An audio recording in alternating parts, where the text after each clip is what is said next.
Dearborn, Detroit, Canton, Dearborn, Dearborn Heights. Everything you need. You can shop online at papayaexpress.com.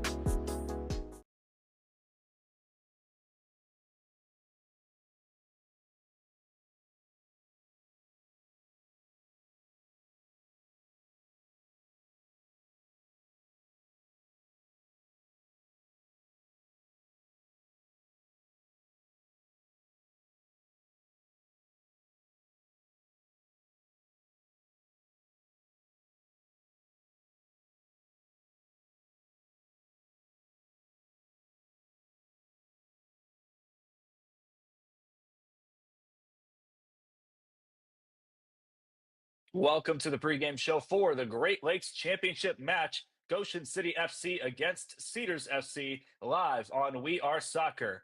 Goshen City will head down to Dearborn to take on Cedars, the defending Great Lakes champions, in a match of two very similar teams with very different stories.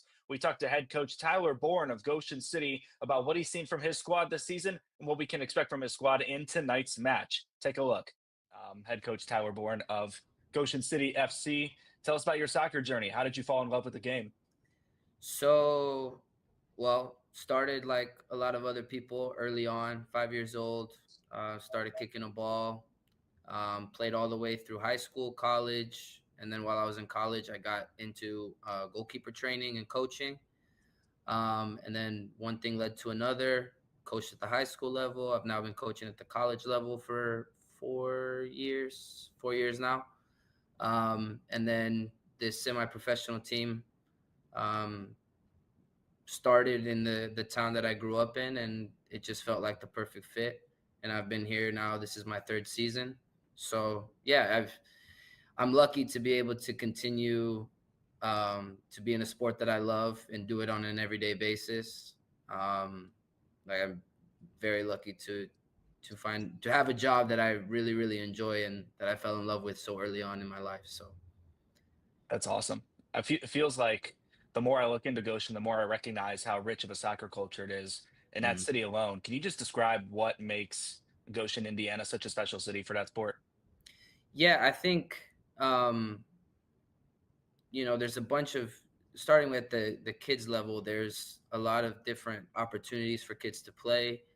And then the people have always been very welcoming to the sport. We've had a great fan base since we've started. They're even with the high school team that I was a part of, we won a state championship. I think that helped grow the culture of soccer in the area.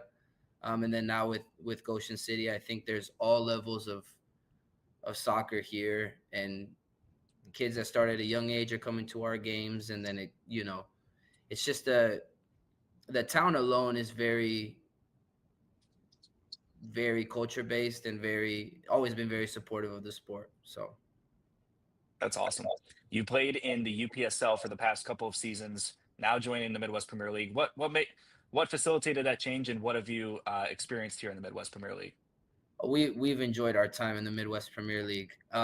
We had two really good seasons in the UPSL. One of the big kickers for us to switch leagues was the starting date. So we are very, like, part of my focus coaching this team is to help prepare college players for their fall season. And with the UPSL starting a month earlier, there were times where our roster was very small for a month. And then as the year went on, after 3 or 4 games, then we would have everybody. But with the Midwest Premier League, it starts later. So the guys are finishing up their spring seasons and then are able to join us after a match or two. So that was a big one. And I think we were ready for a new challenge. We really enjoyed the presentation given to us about the Midwest Premier League. We felt like it was the right move at this time for the direction that we're going with our club. It's been a great experience so far. A lot of really, really good coaches I've coached against, really respectable guys. very organized, and the competition has been very good for these college guys, for our team, as well as preparing them for the fall. You've had a similar squad for the past couple of years. It seems like you have guys that come in, year out. What makes this 2025 squad so special to you? I think the diversity that we have in players, as well as their backgrounds and where they come from. We've got guys from Portugal, France, Africa, Goshen alone. We've got local guys who played at Goshen High School who are just graduated and now going to college. So it's a great mix of personalities, and play styles. And it's been by far my favorite season to coach, to be able to work with these guys every day and help them grow as players, whether it's knowledge, whether it's preparing them for matches, helping them gain tactical knowledge, all of that stuff. I think these guys have bought into it. And yeah, I'm very pleased with everybody that's been a part of our group this year. And there's a lot of guys that I'm going to want to continue to work with in the years to come. It helps when you're winning so many games, huh? Makes it easier to coach. Yeah. Let's talk about the other team you're going up against, Cedars FC. This is their second year in a row in the championship match. What have you seen from them this season, and what are you going to try to game plan against? Yeah, they're a very, very technically gifted side, coached by a great coach. I haven't had the chance to talk to him yet, but he seems like a really, really respectable guy. But yeah, they're going to be one of our toughest tests that we've seen. But yeah, I've watched a lot of film. I've tried to game plan in certain ways to where we can break them down, and I'm sure they're doing the same thing for us. So I'm expecting a very, very tough battle for 90 minutes. But yeah, we're at the high point of the season, so I'm super excited to get my guys out there to do the work and hopefully come out on top. But yeah, we're expecting a challenge. We're not going to take any part of the game lightly. Yeah, I think they're in a place where they deserve to be there based off of their results, based off of the teams that they've beat. Winning it in 2024, I've done my research, and they're very, very good, very well put together team. So yeah, we're all excited here in Goshen.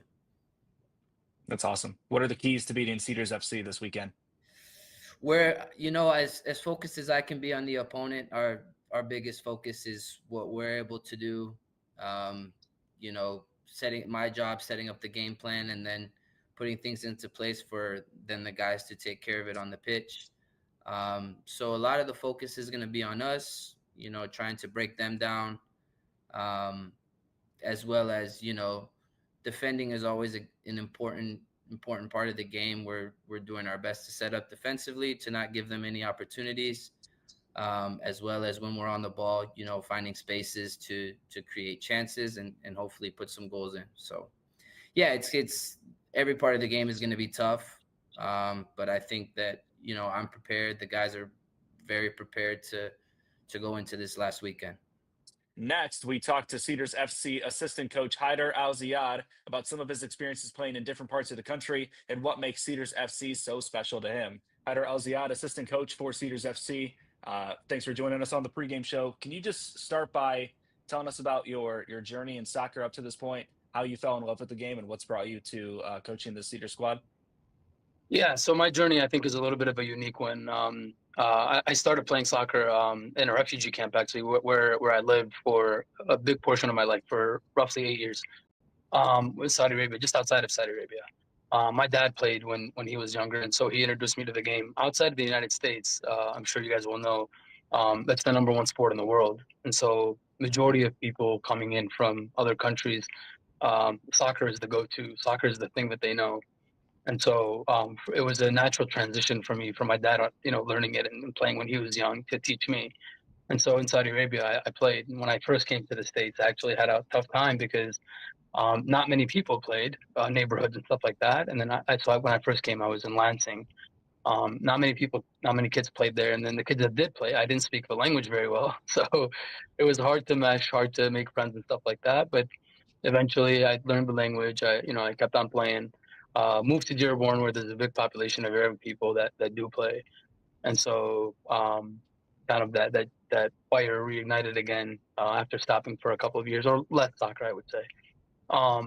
Playing here, then playing at Fordson High School, and then playing a bunch of times against Ben over there. I was sporting Michigan Dearborn Stars, and he was with Livonia, and those matchups were always so much fun. But we continued to play. Played at Marygrove College. After that, I assisted as a coach at Marygrove College. I'm a current assistant coach at Lourdes University as well. And then a few years back, Hyder Bazzi, the owner of the team of Cedars, contacted me and said, "Hey, listen, we're looking for a coach. You've been a product of this team for a while. I played for Sporting Michigan when they were Sporting Michigan before they were Cedars, and then they became Cedars, and I was also a part of that transition as well. And so the choice was easy. I love the club. I played for the club. They treated me like one of their own when I first came on. And at some point, Dearborn Stars and Sporting Michigan merged, which I played for both of those teams. So aside from the talent, they have the chemistry with each other. They understand each other. They're not only brothers on the soccer field; they're actually brothers outside the field. They hang out, they go out, they do stuff. It's not common where you have this kind of environment with such a large group of people, soccer players, young men that not only understand each other, are actual friends outside of the soccer field, have known each other for years, and there's a sense of cohesion between them that is unmatched, I would say. You were part of the squad that won the championship last year, correct? Yeah. Can you just describe what the emotions and feelings were for you guys in that moment, and what they were for you specifically? So for the group, I think we walked in, and I going to Indiana, I recall just before the game, we sat down, we started talking. If you guys can remember last year, and it's still going on, it was a rough time in the world. And so we just started to understand, the picture we were painting to each other is that, so many things are going on in the world. But here we are, safe, comfortable, getting to play the game that we love, something that many people don't have, on a nice Saturday night, I believe it was. Beautiful weather, beautiful atmosphere. The field was impeccable. And so just kind of honing in on that moment and cherishing that moment, cherishing every single second in the game, I think it brings something out of you. I think it's something that is hard to replicate.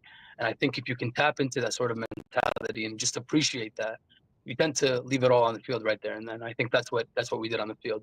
The feeling was phenomenal. I mean, traveling and winning a game away against a team that's very good, very competitive. A lot of those guys play high-level NCAA and NAIA soccer.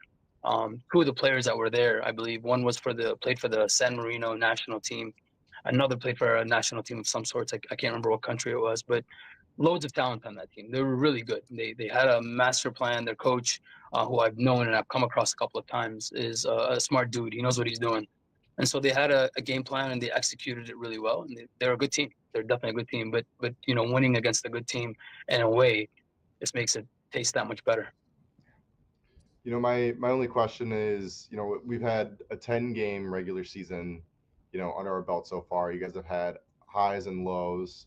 I feel that obviously you've responded fairly well to the lows because you ended up on top of the East. What's one game or moment that you can think back on where you thought, man, this is what our team's all about? Like, this is a defining moment for the Cedars. I mean, I would have to say that specific game, Michigan Stars, comes to mind. They're a pretty good team. They're always up there. They're always competing with us for the number one spot. And when we went to go play them in their home field in Washtenaw Township, we knew we were going to go into a tough game.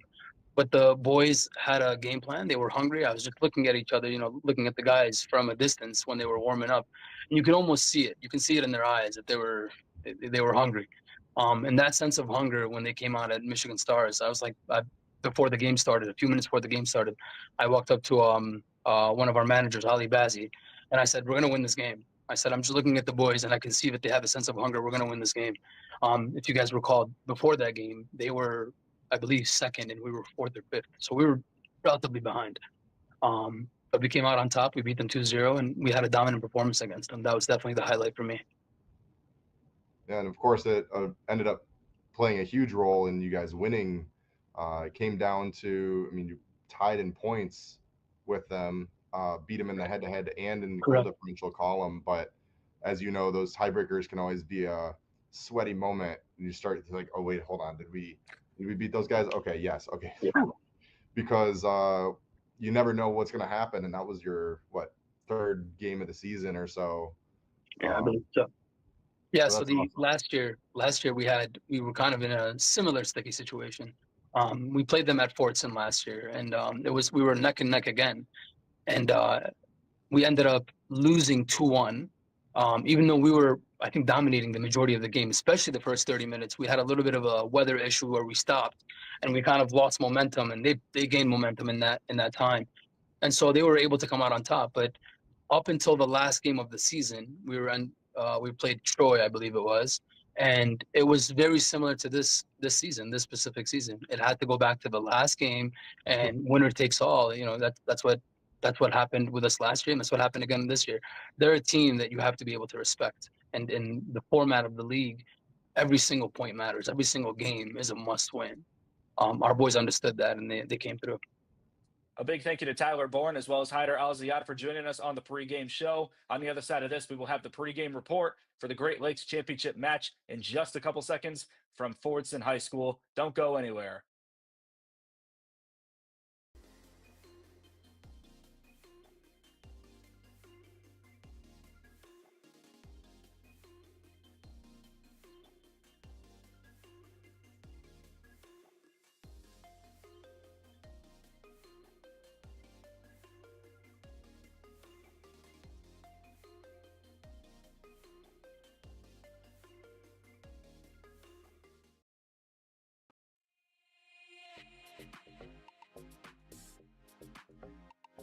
Hi, Brooks. We're at our favorite store, Soccer World in Rochester. We're just gonna do some light shopping.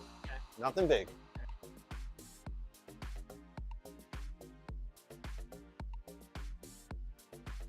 Ooh, pretty colors. Oh, and one of these too? Ooh, Germany. Nate would like this. Hey, Brooks, look at all these. Look what I got.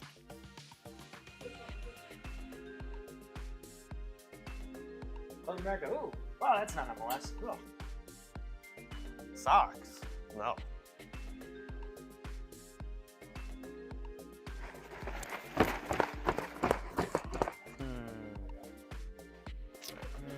Ooh, a ball pump. Next in line. Sir, you're next. Right. That's a mannequin. You know that. Huh? It's a mannequin. Oh. Sorry, sir.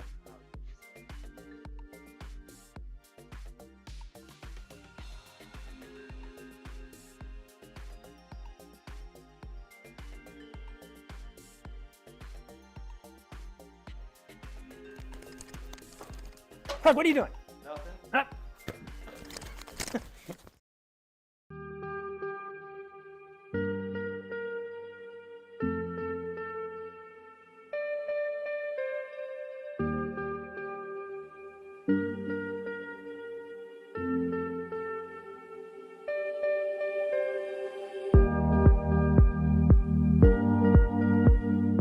Change tempo, yes, drop out, good. Yes, touch play, right foot, yes. Scan, good. Touch in, play, drop your hip, right, yes, good scan. Yes. Jay, well done. Get side on touch. Play, see it, yes.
I'm Craig Hearn.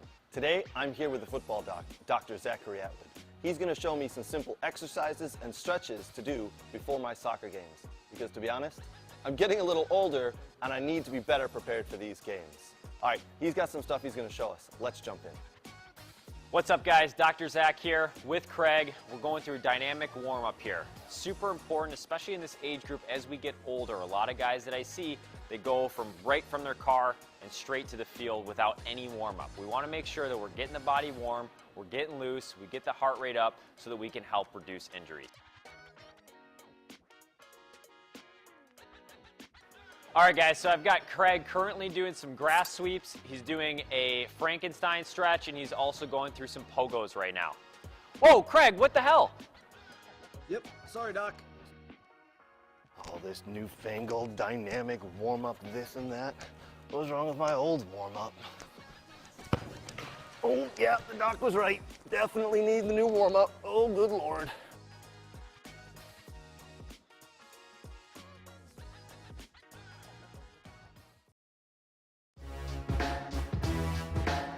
What? And I'm gonna give you one opportunity because we're friends. Winner!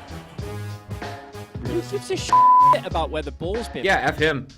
They went from loving this guy, best move ever, to hating him. I think it's the most ridiculous thing in the world. I love it because it tells you how the game was played. There's nowhere for him to go. I think there's one place. You can't do that in the national team. Do I look like I'm freaking kidding? Those things that are absolutely insane. Successful and sexy? No. It wasn't aggravating at times? Yes. Sorry, that's not very fair.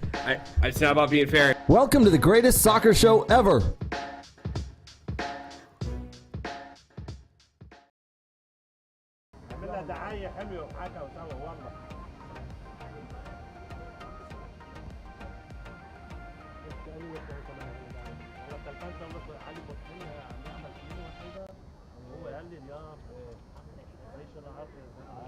قال لي الحمد لله مليح تلفنت له ليجي على الجيم يعني لكن يعني تعرف من اللي بيحب فضله يعني اللي بيقول لي بعد شيء عم تعمل قهرني يا زلمه عادي يا بيه عمي يعني كل يوم ببعث له صباح الخير كل يوم وهو ببعث لي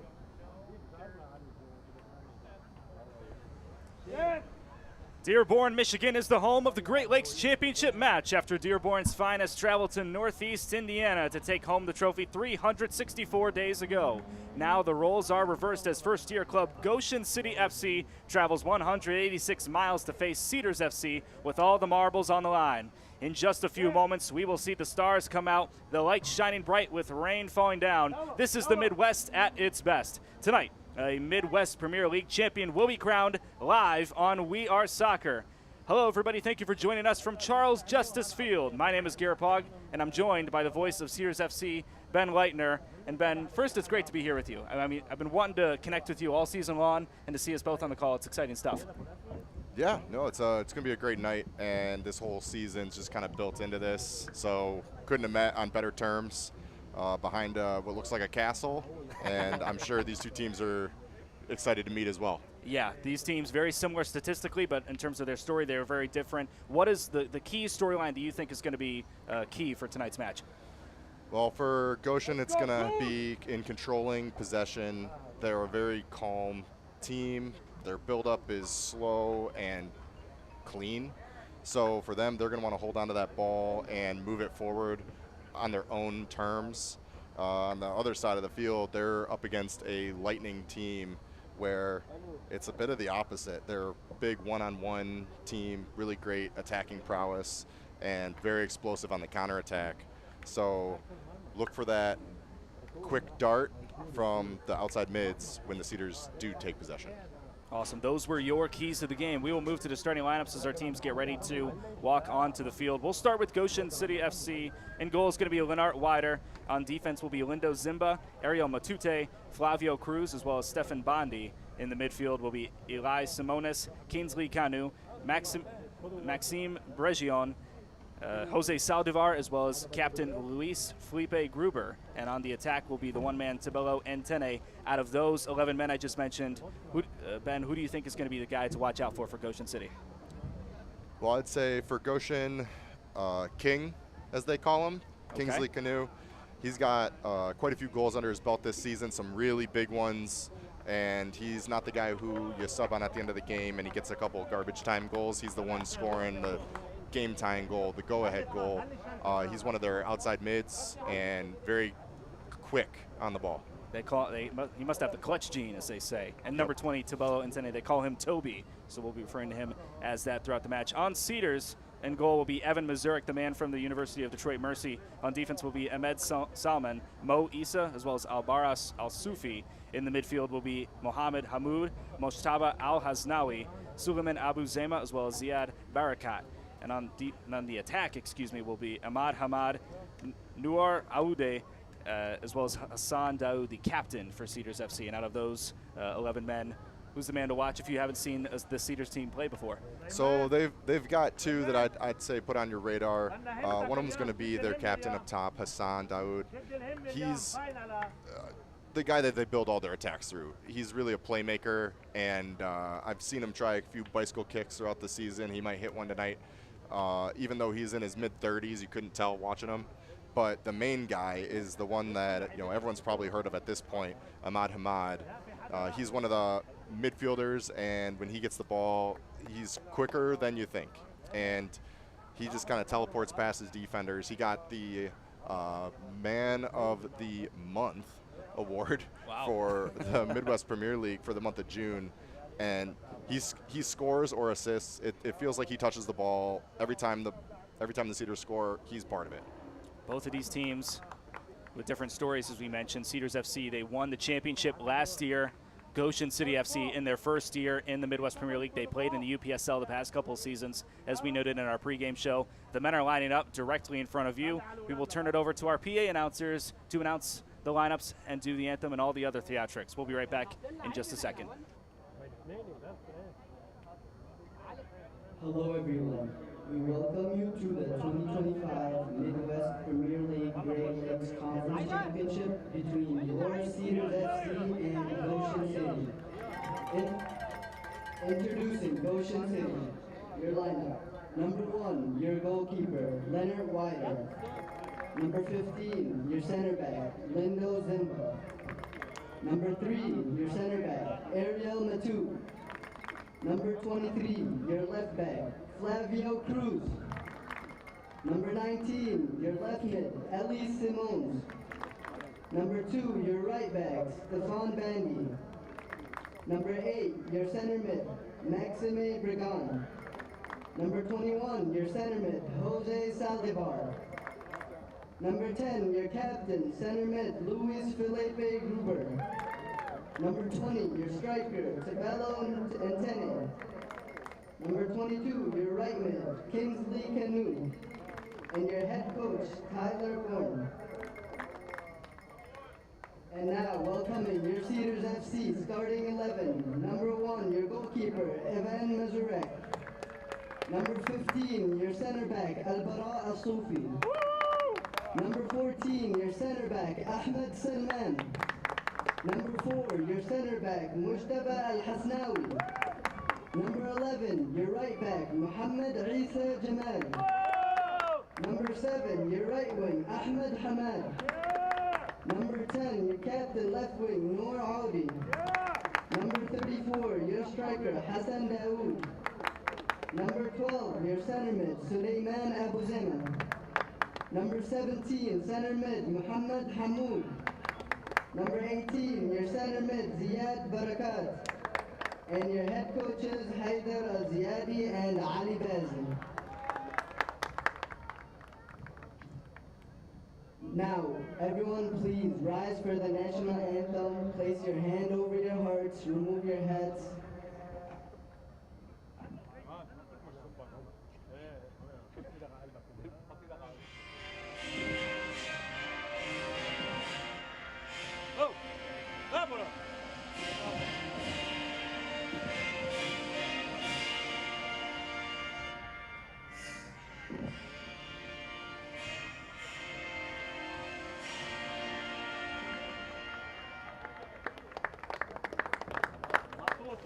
I like that. It's a little shortened rendition of the the remix. Yeah, the remix almost. All right. match just moments away. Something to note, if you're not familiar with Goshen City or Goshen, Indiana, it's kind of like the heart of soccer in the state of Indiana, I would say. A lot of players that come from all over the country to play for colleges that are based in the Goshen area, such as Goshen College as well as Grace College. Their head coach, Tyler Bourne, who we talked to in the pregame, not only grew up in the city of Goshen, but also is the goalkeeping coach over at Goshen College and has been the head coach here for the past few seasons as our captains meet in the middle, getting ready to flip the coin and do all that stuff. And there's a pretty unique melting pot here in the city of Dearborn, as you were describing to me, Ben, before our game off camera. Can you describe that for our viewing audience, for those who aren't familiar? Yeah, absolutely. So in the same way that Goshen's kind of set up to be the soccer hotbed, you know, they've got a high school that is dominant, and then they go straight from there into Goshen College, and you'll see most of the players here on the lineup for Goshen City are Goshen College players as well. Meanwhile, here in Dearborn, I mean, Metro Detroit is a massive soccer community, and you've got these little pockets of, you know, different people from different parts of the world bringing their own unique spin on the sport, and this is really where it all comes together. The Cedars team, one of the things that, you know, some of the captain and coach mentioned to us in the pregame, these guys all know each other. They grew up together. Some of them are neighbors, they're family, they're friends. So these guys will bleed for each other on the field, and it shows when they play. But you can't find a college around here that isn't a strong soccer school. You got Schoolcraft College, Madonna, Oakland, U of M. U of M's got a Dearborn program as well that's very strong. And I'm probably missing about 7 other ones that are all like top table finishers for their respective divisions. But I think that both of these sides know about each other. They know where they're coming from, and I'd be very surprised if either of these teams take the other one lightly. Absolutely. A lot of Oakland players for this Cedars FC squad. Typically head coached by Sam Perrine. He is not in attendance tonight. It's going to be a bit of a coaching by committee.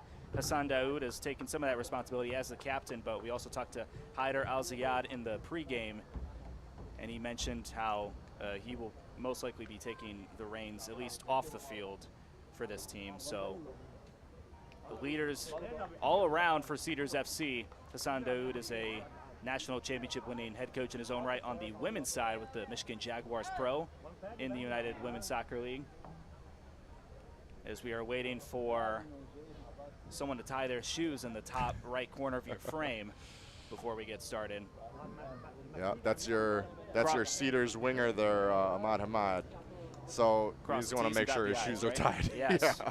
Cedars, of course, in their all-white home kits, they're going to be going from right to left, taking on visiting side Goshen City in their all-orange kits, going left to right on your screen.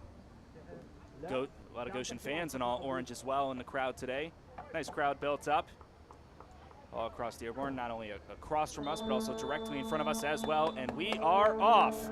Great Lakes Championship match in the Midwest Premier League taking place right now. And we'll see what Goshen City starts to do here. This is Lennart Wider, 6-foot keeper from Lourdes University, a school in Ohio. Contradictory to the rest of their team almost. Tyler Bourne in the black shirt and shorts, head coach for that team. Double team almost stolen away. Stefan Bandy able to get it out before kicking it out of bounds. It's a throw in for Cedars. You know, we'll see how this Cedars back line molds into the game. They're missing one of their tried and true center backs, Jacob Walter, and you know, instead they're playing with Ahmed Salman and looks like Al Sufi at center back today. Certainly not strangers to the position, but there's something amiss for the Cedars in the back line here, missing one of their big guys in the back. Yeah, that ball did not go out of bounds. Cedars was able to take advantage of it as Bandy let it roll. Rolls in favor of the Trees. Now back to the keeper. Pressure early from Goshen City. So this high press from Goshen, something that they pull in every single one of their games so far this season. They really like putting the other team under pressure, especially early, trying to force errors. Speaking of which, that one is cleared away by number 14 onto the other side, and Goshen will reset. That's Goshen defender just trying to shield the ball to his keeper, and I think they're learning early on how quick Ahmad Hamad is, as he just materializes next to him, gives him a little sweaty moment in the game here early on. That's Nuar Aoud on the other side. Winner for Cedars. Double team, now stealing the ball away. Back and forth early, just a few minutes into this. Miscommunication. And now number 4 is going to dribble it up the field. That's Moshtaba Al-Haznawi. Just recently transferred to Zako SC over in Iraq.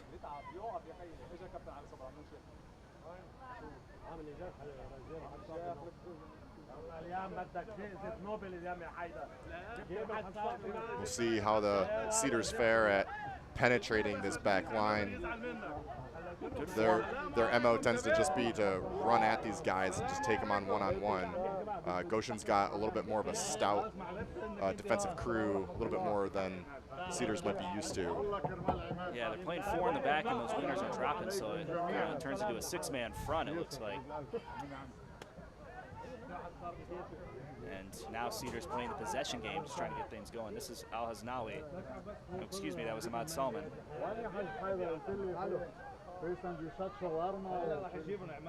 Passing back and forth, trying to read this defense, see where they can strike. Yeah, when the team's knocking around their back line like this, one of the things they're trying to do is draw some of the opponents up the field, which Goshen's doing for them here, and you see it creates these nice little passing lanes. Goshen really tight on defense, so Cedars are just trying to pull them apart from each other. It's a good bit of patience, definitely a sign of a skilled side, and I'm sure Goshen's going to be doing the same. Yeah, skill is not the question with either one of these teams, with the exact same record of 7 wins, 2 draws, and 1 loss each, and only 2 goals that separate each other on the goal differential. Great cross, or almost great cross. We'll go over the back line. It's the first goal kick of the day for Goshen City. Just kind of get the sense these are 2 heavyweights kind of poking each other, feeling out the start of the game. No one wants to get caught early. Championship game, certainly not one that you want to give away any cheap goals. Big thank you to all the folks watching us on multiple platforms from We Are Soccer, whether it's Twitter, YouTube, Twitch, Facebook, MySpace, Amazon Prime, the WWE Network, and elsewhere. We're big fans of you guys. You gotta get me that MySpace link. Yeah, I haven't had one of those. I don't know if ever, but big thank you to everybody watching. At least 70 plus on YouTube right now, and I'm sure many more on the other platforms. Daoud will tumble and draw a foul.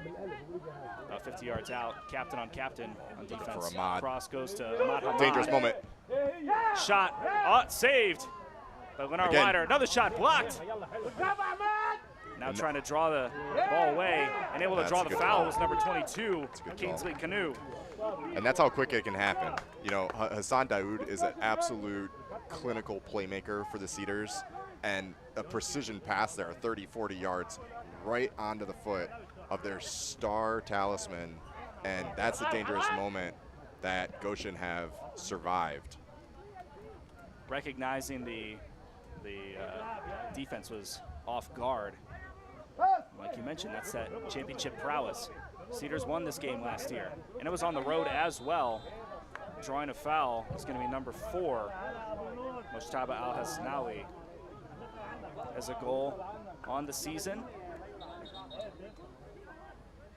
Center ref making sure that everybody's in one accord before play gets restarted.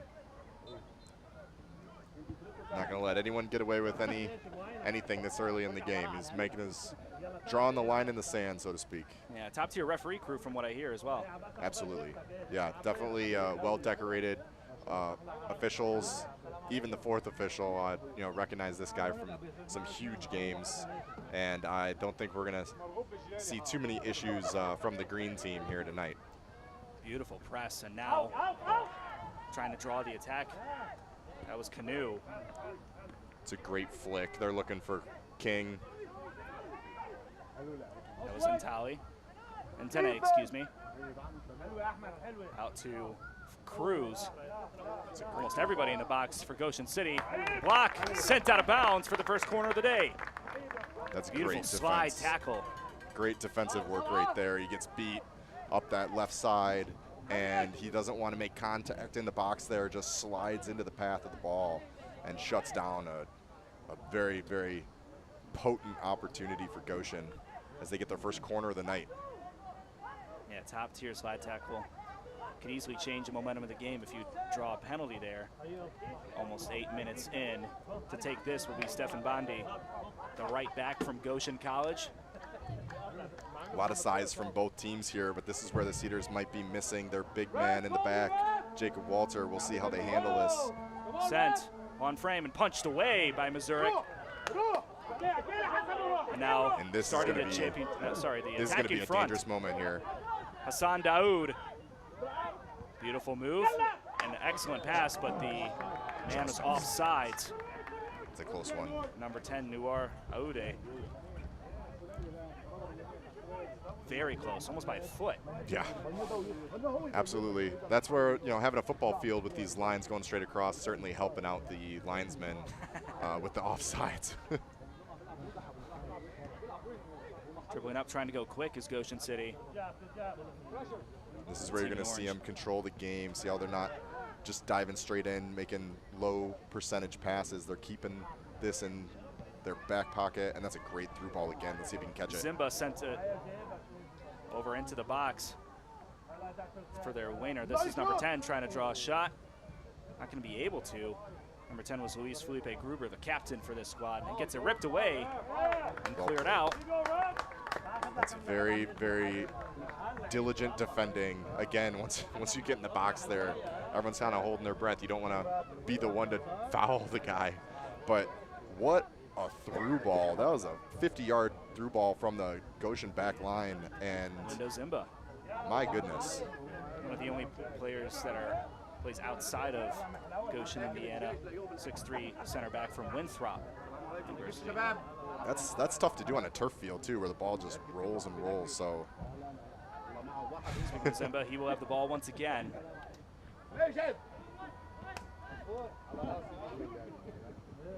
Goshen with possession now. Bundy will go back to Bregion. The Frenchman will get the ball back. Open space in front of him. Side through, almost gets it stolen. But Canoe, no, excuse me, that was Cruz. Sent up to the back line. Dude in pursuit. Cedars doing a great job, not getting sucked out of their positions. They're tracking their man. And the foul drawn by number 19, Eli Simonis, left mid from Goshen College.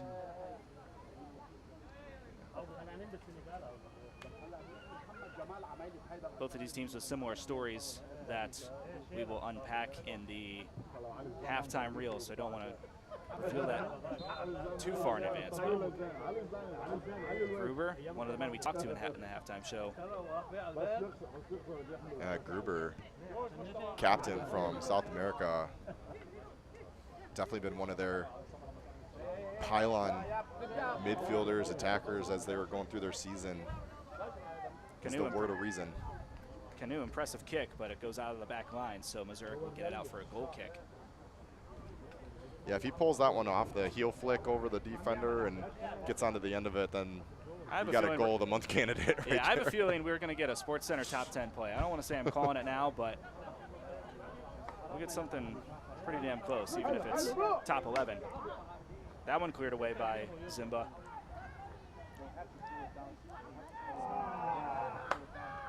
Thought he had a teammate behind him. Usually Daoud would be standing there, but he actually just rushed back on defense to make a, look at this through ball. Again, and there's a foul. A little bit of a tug from number 15. Got Alvaro away with Al-Sufi. Got away No with call that one. there. Just outside of the box, too. That would have been crucial if that call had been made. Ahmed Hamad. Ahmad, Noor excuse me. He's going to be trying to drive into the box, and again, this Excellent fantastic defense from Ariel Matute. It'll be a throw-in the danger zone for Cedars FC. But you go back to that foul, it looked like the Cedars defender, Albara Al-Sufi, grabbed the Goshen player by the top of the jersey, just kind of pulled him back. I don't know how you don't make that call. It's smart of him to foul him, though, because that, again, that's 2 long balls in a row over the top that just with perfect weight on him. Would have had a one-on-one chance with the goalie. Yeah, that's causing some problems already for the Cedars early on in this game. And here it comes. This Hamad is Noor. Hamad driving into the box. Drive in. Left side needs a cross. He'll go there. Deflected away. Settled down by Saldivar. Maybe not. Able to keep it in bounds. Stiff and Bondi.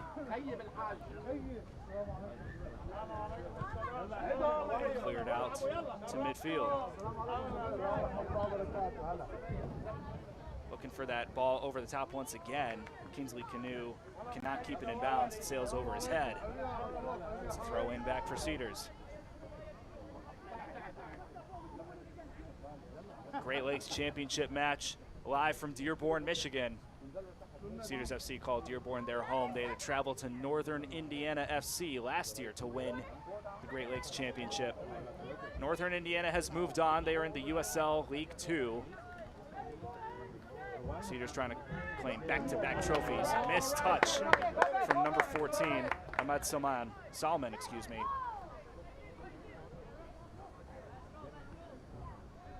There's Goshen. Just pinging the ball around the midfield. And Cedars looking to set their own guy free. I want the handball call, not going to get it. A little bit of pushing and tugging going on. That was Ziad Barakat, excuse me. Barakat. Cleared out of bounds. Barakat, a product of Schoolcraft College, and really crafty on the ball. Likes taking guys on in the midfield. He's got a bunch of space to do it. Canoe trying to get it out of that pressure. He's able to do so. Sends it to the other side. Shoot. Once across, gets it in. Oh, just wide. Had Mazurek on his side. Like Mazurek may have had his post covered, but a heart and mouth moment for everyone in the stands here. That's a low, purposeful shot from distance. First I thought Flavio Cruz was looking for a teammate. He wanted a shot himself just outside of the box. He's got teammates pouring in there too, just waiting for a rebound. So drifting wide is best case scenario for the Cedars as they get out of that one. Nearly 15 minutes into this, one shot taken by each side. Only one shot on goal. It's taken by Ahmad Hamad, I believe. And keeping this one, oh, almost in bounds. Was Hamad on the far side. I've been mixing these names up. I apologize. It is Noor Aoude. Yeah. Yeah, thank you for that. They play so similar. On the near side, and then on the far side is Ahmad Hamad on the far side of the field, playing as the right mid, right winger, depending on how you see it. Yeah, both Oakland University players. They have such a similar style on the ball. They get it, and their first look is to drive straight into the box. They love attacking defenders head on. And I mean, Noor's got 7 goals on this regular season. Ahmad Hamad with 6. Tough slide tackle, no call. Kingsley Canoe going to keep it alive though. Dribbling into the box. Dangerous shot, moment. too high. Sniffing for the corner. That right-footed first-time effort, just inches over. Toby Ntene on the shot, just over the net.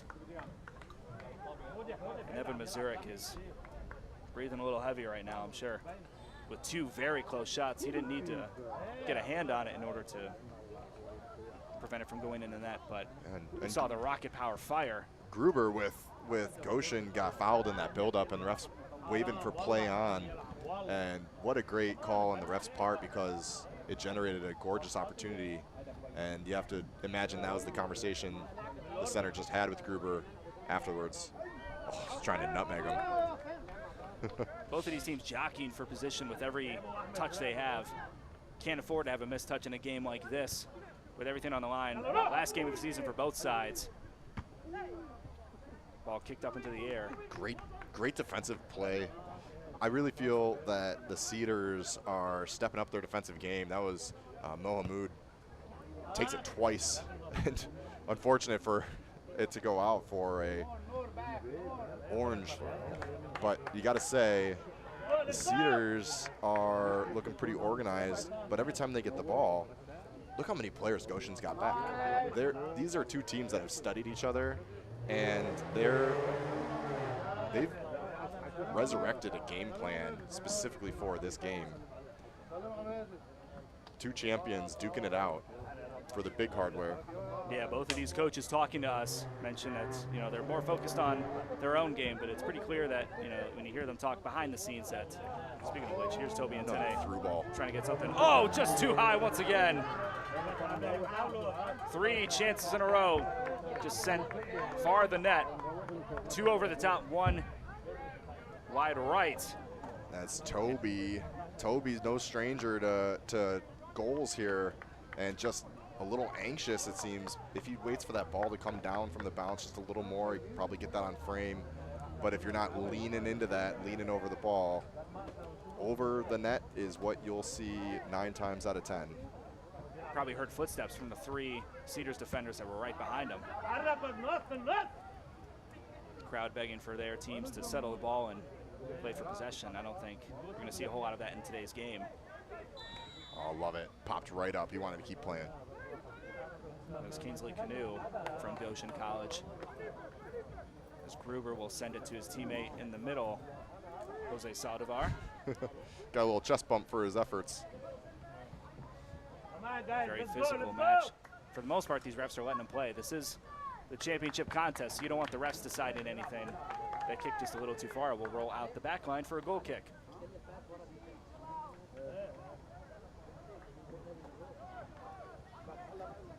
If anyone is hungry, Welly's Grill's food truck is located behind the big stands. Make sure to stop by for some great food. Cedars trying to get something going here. Daoud able to find the ball. He's got Aude in front of him. Takes a hard hit. Shot, and the 4th official's probably saying something to the center. They're going to keep playing here. This is going to go out of play. Hamad. Little revenge shot from Gruber, and we might see our first yellow card today. Hassan took a cheap shot on Gruber just 30 seconds ago. Gruber returned the favor. Yeah,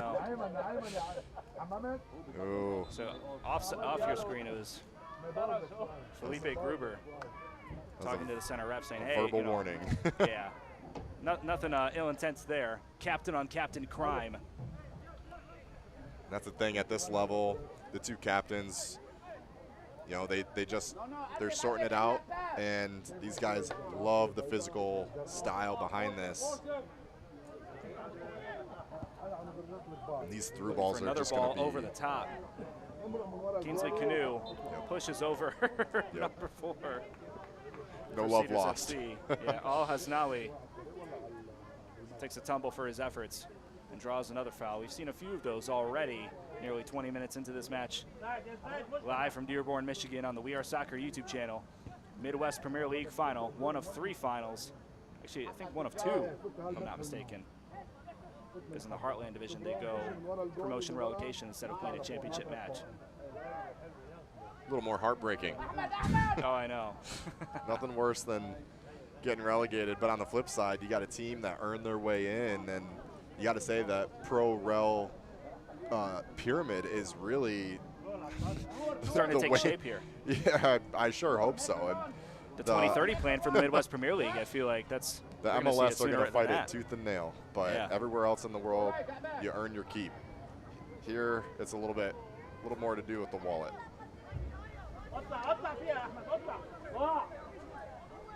This is Ahmed Salman trying to find a teammate, being patient in the build-up. As Mohamed Hamoud. And look, Goshen's not falling for it anymore. They're picking up on the strategy, and they're no longer hunting for that ball. I think they realize. To get it. Hassan pick his pocket.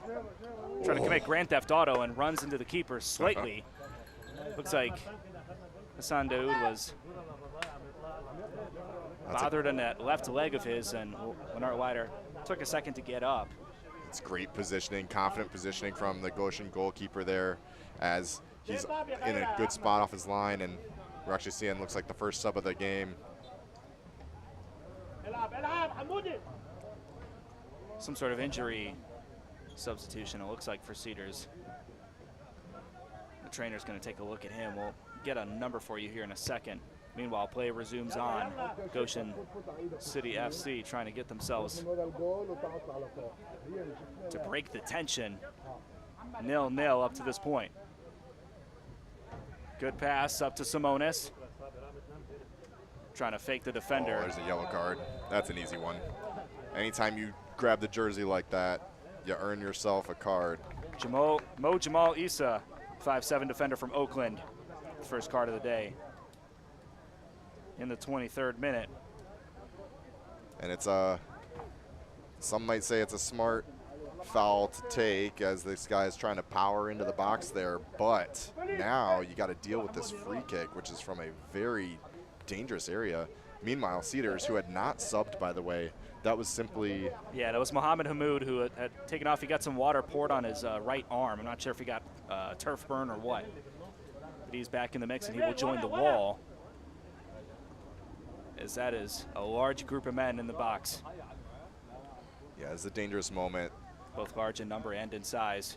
They're looking for, most likely, one of their players on the back post here. Kingsley Canoe is on that backside. What are we going to see? Comes in.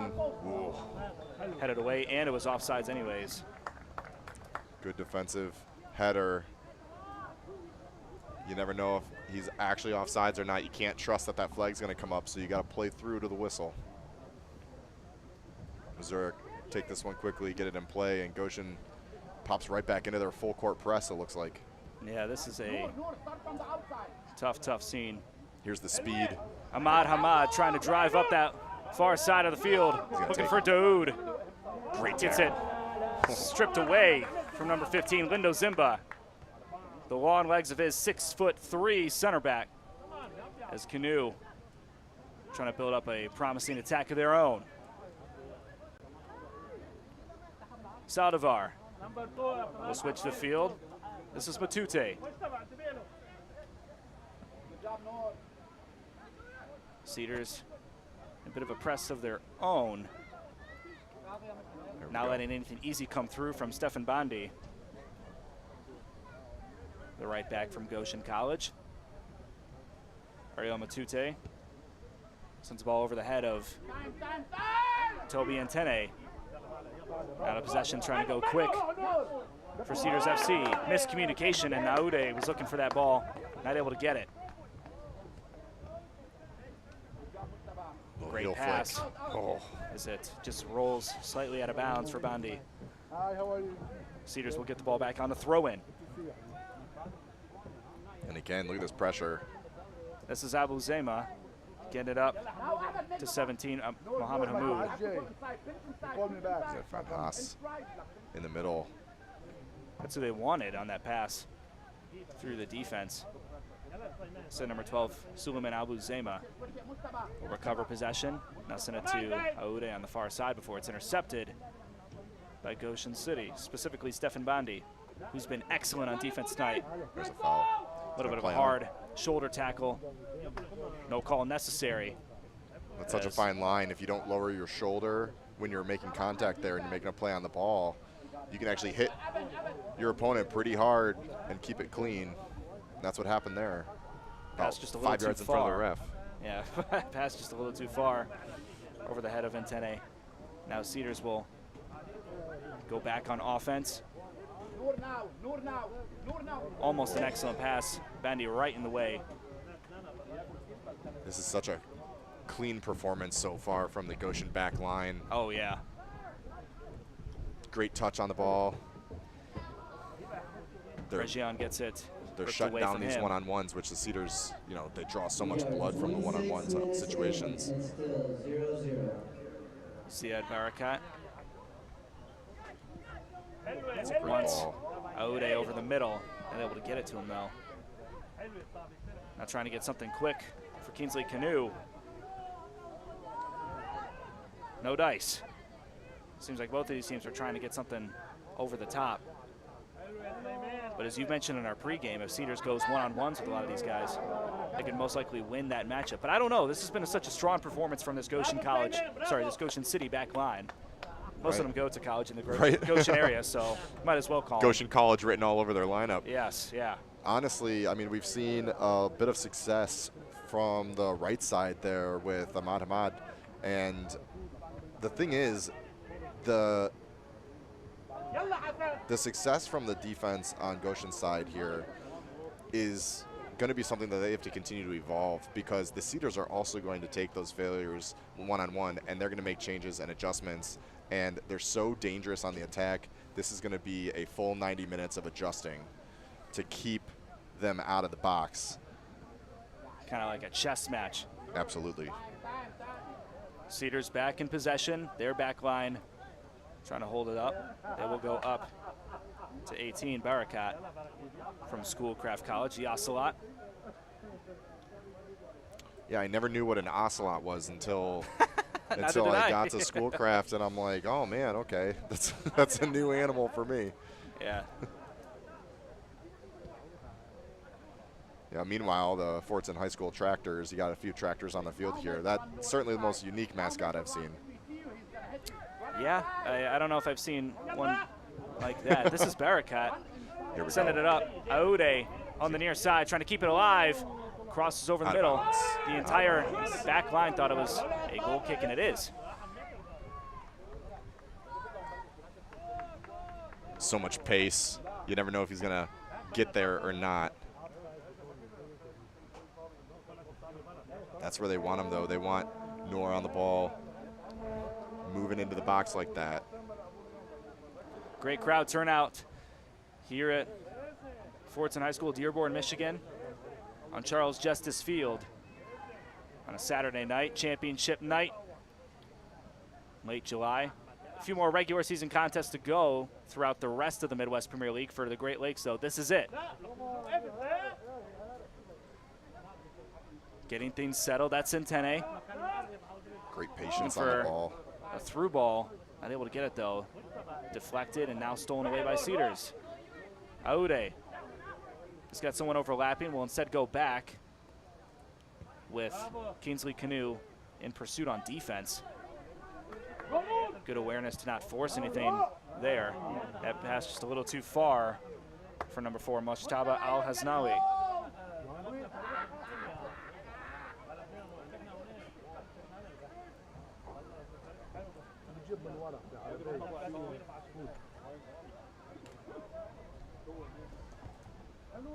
Pass deflected, and now in the danger zone is going to be Cedars FC for a moment.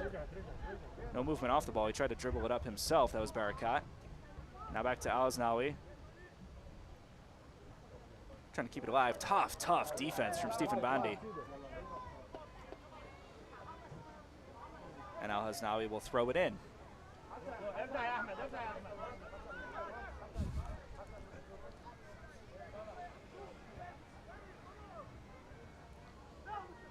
Al-Haznawi will send it back to Salman as they will look to switch things up, go on that far side, as Ben mentioned that they've had more success on that far side, especially with Ahmad Hamad, the game-changing speed that he has. Pass intercepted and sent directly back to the other team. I can't imagine head coach Tyler Bourne is very happy. He kind of threw his hands up in the air, and now he's sitting on the bench. He pulled out the whiteboard, so I imagine he's going to be showing something to the bench players here in a second as he tells them all to get up and get warm. There's still plenty of time in this first half, so. Barakat trying to make something happen. Noir Aoude. Again, looking to take him on one-on-one, and Noor is such a dynamic player. Plays with the U23 Lebanon national team, and they just finished up his freshman year at Oakland. Just a speed and craftiness on the ball. Howdy. Here he is again. In the box now. Defense all over him.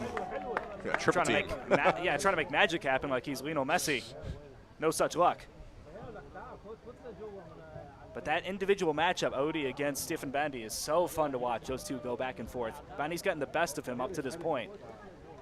But all it takes is once. All you got to do is beat him once, and he can find his way in the back of the net, as you know that better than anybody else. He's doing a great job shutting the Cedars attack down, and it's not just him. I mean, all of the defenders here in orange.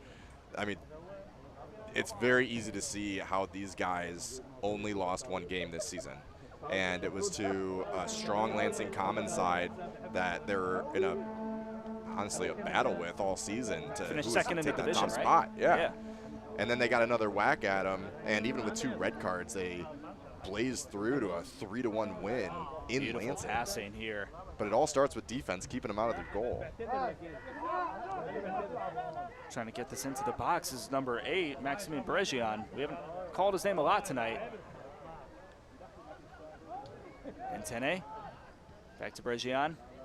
He'll lay it off. Here's an Gruber opportunity. wants a shot, fakes it, going inside, blocked.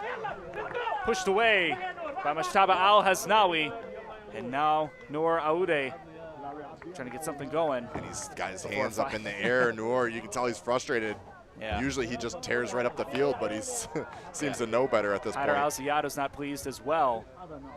This is Bandy. We've been calling his name all night. Kingsley Canoe on the near side. Wants to cross it into the box, trying to play with his defender. Gets double teamed, and now the ball's stolen away. Good physical play there on defense. Looking for a long ball. Here's an opportunity. Oh, he's going to get him. Ahmad Hamad trying to cross it, past his defender.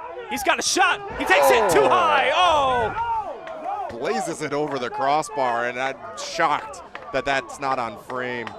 Ahmad Hamad picks it up 40 yards out, does a great job shifting over to his right foot, jukes out his defender, and just leans back and launches that one over the crossbar. That's arguably the best opportunity of the game.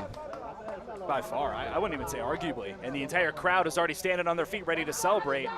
Yeah, these guys, this crowd's ready to explode. We got a great showing from Goshen. A lot of people traveling over to watch their nearly 3-hour drive from Goshen, Indiana. Yeah, they're Great Lakes West champions, and they certainly brought the crowd with them. Meanwhile, Cedars, at home in Dearborn, got quite.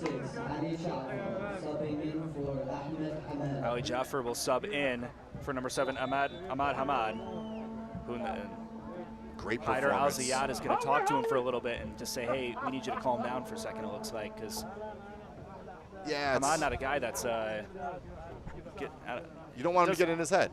I mean, yeah, he's not an emotional player, right. so I'm shocked that they're pulling him off this early. But remember, well, he'll be back in the second half, that's for sure. Yes, remember Midwest Premier League rules. You can sub in one Here we change go. half. This is Ali Jaffer trying to get things started.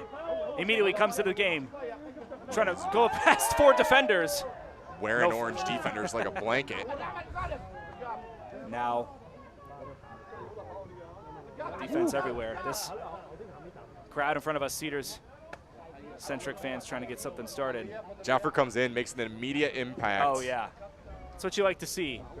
Somebody who's warm immediately off the bench. Gruber flicks it to the defense. That's tough. That's tough to do as a sub, too. You think about it. The last time you touched a ball might have been 40 minutes ago in the warm-ups. Kingsley Canoe going towards the middle. Wanted his teammate. He finds him. Gruber goes out to Ntene. Wants a shot from distance. Blocked. Another shot blocked. What a block. They want the handball, not going to call it. He's saying his arms by his body. It's in a natural position. His arm's in a natural position. Now it's offsides coming back the other way. Yeah, so offsides is called at midfield. So Goshen City will get the ball back. That is fantastic defending. That's Salman throwing his body in the line of fire, taking 2 shots off the body to keep that one away from his goal. Paid the price, but number 15, Lindo Zimba, moved up the ball about 6 yards in his favor. But there is it can't be offsides in your own half. There is a player down in the box. That's Salman. Yes, as we talked about earlier, and Felipe Gruber helping warm him up and helping him to stand back up, as some of the players on the Cedar sideline are going to get a drink of water. Yeah, they're going to back this ball up for sure. There's no way you call offsides and then. Well, they didn't. Oh, so my Lord. It's that top-tier referee crew we've been talking about. It's the easiest 5 yards they'll get all game. Absolutely. Championship match Two quality sides, two very different stories. Ariel Matute keeps it in his possession on the throw-in. They'll go back to the back line. I imagine they'll switch it to the far side, and then they do. That was Flavio Cruz sending it over to Kingsley Canoe. Somehow keeps it alive. What a Wants touch. a corner, and he does. Moshtaba Al-Haznawi was the last man to touch that ball and able to force the corner, the second of the day for both sides, and also the second for Goshen City. And that's why King is the spotlight player for Goshen. His touch on the ball is absolutely immaculate. It's been like that all first half. Generates so many opportunities just by keeping control of it. Eli Simonis to take the corner on the near side. Sends it low, blocked away. And Kingsley Canoe trying to catch up to it. He does. That's a man with a lot of speed. It is height as well. Eli Simonis sends it up and pushes over a Cedars defender to get up to that ball was number 15, Lindo Zimba.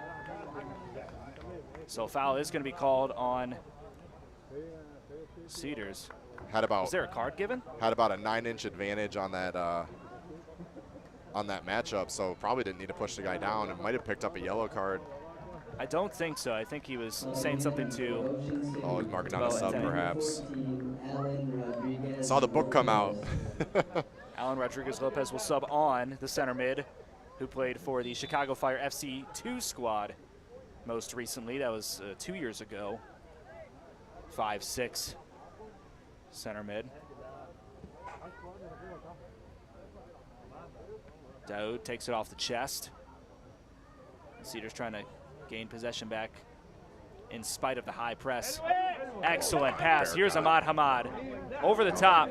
Wants Noor Aoude on the near side.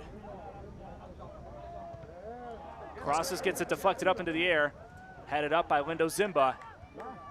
Once again by Gruber. He's going to head it back to his keeper. Smart play. Beautiful. Off the chest of number 2, Stefan Bandi. To get it back to Lennart Wider. The only goalkeeper rostered for Goshen City.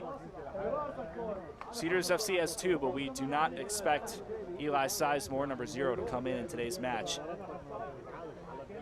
Unless there's an injury to Evan Mazurek. King on the ball. Kingsley Canoe. Dribbling into the middle. Center field, excuse me, on the far side. Gotta have it. Bregion gets it blocked away. He's just too slow. You just gotta pull the trigger. You get that much space in the box. Both of these teams trying to take their defenders on one-on-one. There's a time and a place.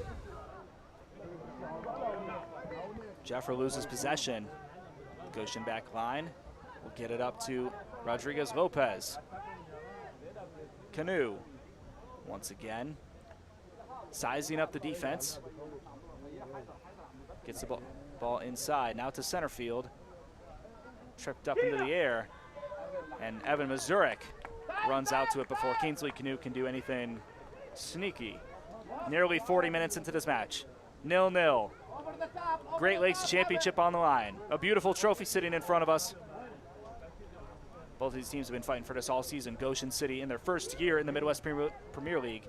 Very tough to come into this league and perform well. We've seen that on the Great Lakes East side. The 2 new teams finished in the bottom 2. For Goshen City, it's been easy money. But these are guys that have been playing with each other all season, for multiple years in a row now. As Stefan Bandi gets the ball inside. Toby Ntene thought he had a teammate behind him, gets it deflected away. And the ball sent back to Goshen. Rodriguez-Lopez in the center field. Gruber will ignore it. Cruz out wide. This is Simonis. Able to almost force the corner, but the last person to touch it was Simonis off of the deflection of that right back. Neither team really showing any weaknesses. Honestly, all the opportunities that have been generated, and there have been quite a few in this first half, have been due to attacking prowess and just elite attacking play. It's no fault to the defenders who are doing a great job scrambling back and knocking down it. Faisal Nasrallah just checked into the game, 5'11" attacker from the Michigan Jaguars MLS Next Squad. A rare errant pass from Hassan Daoud. Usually so clinical with moving the ball up the field. This one goes out of play, and it's going to be Goshen throw. On the back line, Simba. This is number 21, Jose Saldivar. Prioritizing moving the ball around. Cedars defense content to sit back, knowing that they have speedy attackers they can turn to on the counterattack. Speaking of which, it was number 9 running for his life, Faisal Nasrallah, as we talked about on the attack.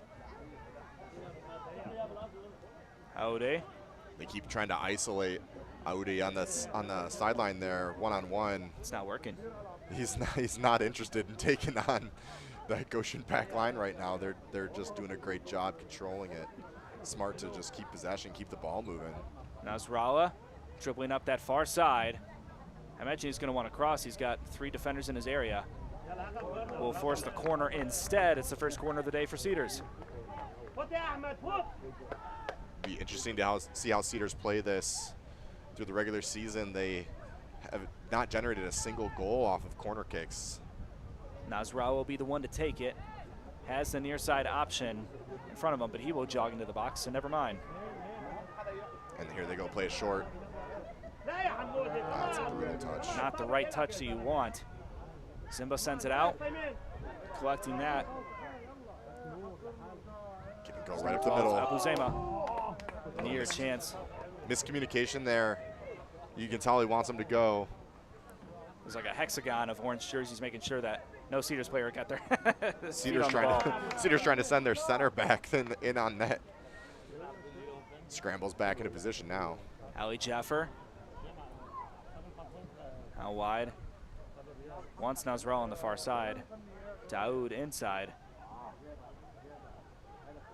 Nasrallah. That ball's deflected out. Back to the midfield on the far side of the field. Big switch. Here's over Noor. the top. Aoudi inside. Daoud trying to get it. There's and a gets foul. knocked over. The No refs, penalty called. That's a tight Goshen one. City. You got to say, if it's not 0-0, the Ball's ref still might alive. be blowing his whistle. Ball still in play. Huss back on his Daoud feet. inside the box. Chipped and headed away. Oh my gosh. Big penalty shout there, and the Cedars absolutely have a case as they're screaming to the center official. Center doesn't want to be the game-deciding guy, but Hassan Sometimes you gotta make those calls. Daoud just got wrecked in the box. I know, both of these teams have had a potential penalty call that went ignored by our center official tonight. Something to keep in mind is it's still 0-0 as we are about 30 seconds away from extra time settling in. Ali Jaffer sends it to Odie. Drive into the box. Driving to the far side. Wanted Daoud. So many defenders already back there in the box. Kingsley Canoe set the ball. The sun has now come out, and Goshen City has to look directly into the sun if they want to start their attack. Yeah, not the way you want to end the last few minutes of the first half, especially as the Cedars are heating up. Yeah. Miscommunication from Canoe and Antene.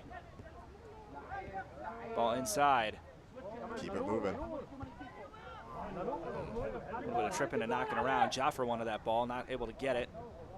Antene. Now Canoe. Jaffer will send it back.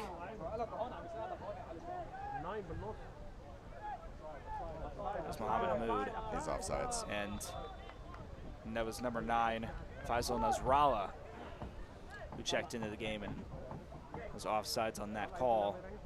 That's a defensive unit that's all on the same page. Stepping up. They got a nice offsides trap.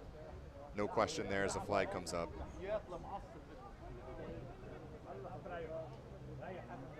It'll be Lennart Wider to send this deep as he's telling his team to move up. Only a few minutes left to play.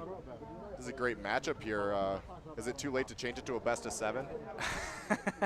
Hey, I'm down. If it means I can keep coming to watch more soccer, I am all for it. But that is going to be the end of the first half. Only a minute of extra time as Cedars FC, Goshen City FC tied 0-0. And we will be right back on the other side of this. We will turn it to the halftime show right now. We'll be right back in a little bit. Welcome to the halftime show for the Great Lakes Championship match. Cedars FC against Goshen City FC. First, we talked to Hassan Daoud about some of the different things he's experienced with this Cedars FC squad and what his emotions are coming into this game tonight. Yeah, Hassan Daoud, the captain of Cedars FC, a national championship winning head coach in his own right. Thanks for joining us on the halftime show. First, let's talk about your history with soccer. What made you fall in love with the game, man? What led you to being the player that you are today? Yeah, I played my whole life. Grew up in Dearborn. Started playing since I was 3, and just went through all the levels: select, travel, college, and then just got into coaching. And then now I'm a little bit of coaching, a little bit of playing, so I get the best of both worlds, and it's been a great journey so far. Who's been your kind of, I don't know if inspiration is the right word, but who's kind of led you in the right direction in terms of your playing career as well as your coaching career? Who would you say is your biggest people you look up to in those regards? I would say family. My mom's done a lot for me, just playing wise. She's kind of taken me to everything. My father helped out as well. Just sisters, family, they've all helped me. Coaches, mentors, Coach Mo Hijazi, really known in the community. Doug Steiner, just guys that I look up to that I've just been learning off of ever since I kind of stopped playing, got into coaching a little bit. They've given me a different perspective, and it's kind of helped me see the game in a different way, give back to the community, give back to the players, and I'm just really thankful of where I'm at so far. Yeah. What makes Cedars FC so different? This is your second year in the Great Lakes Championship. What makes Cedars FC such a different culture compared to other places where you've been? I would say a lot. We could go into games having not trained for 3 weeks, and the chemistry is there. If that makes sense.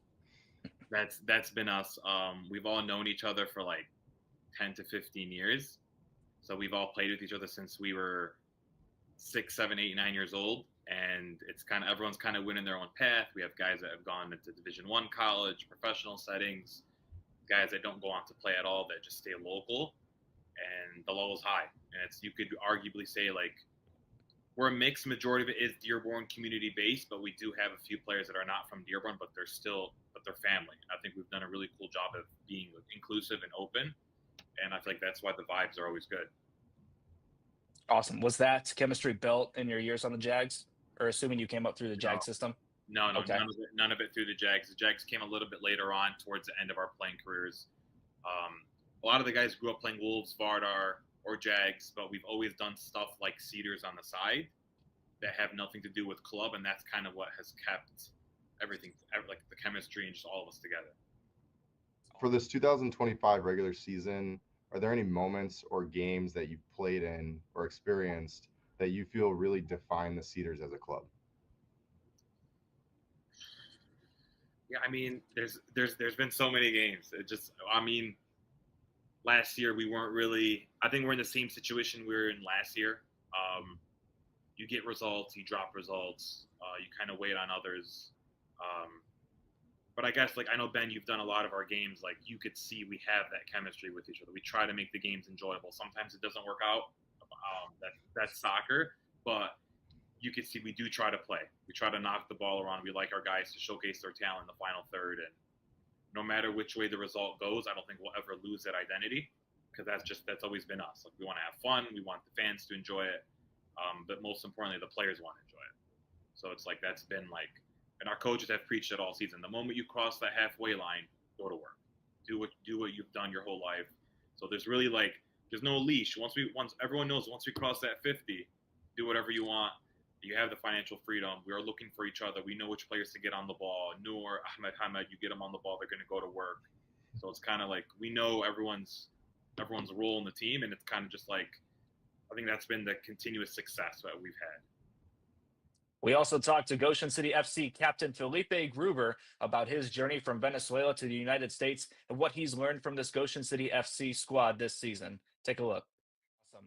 Felipe Gruber, the captain of Goshen City FC. Thanks for joining us.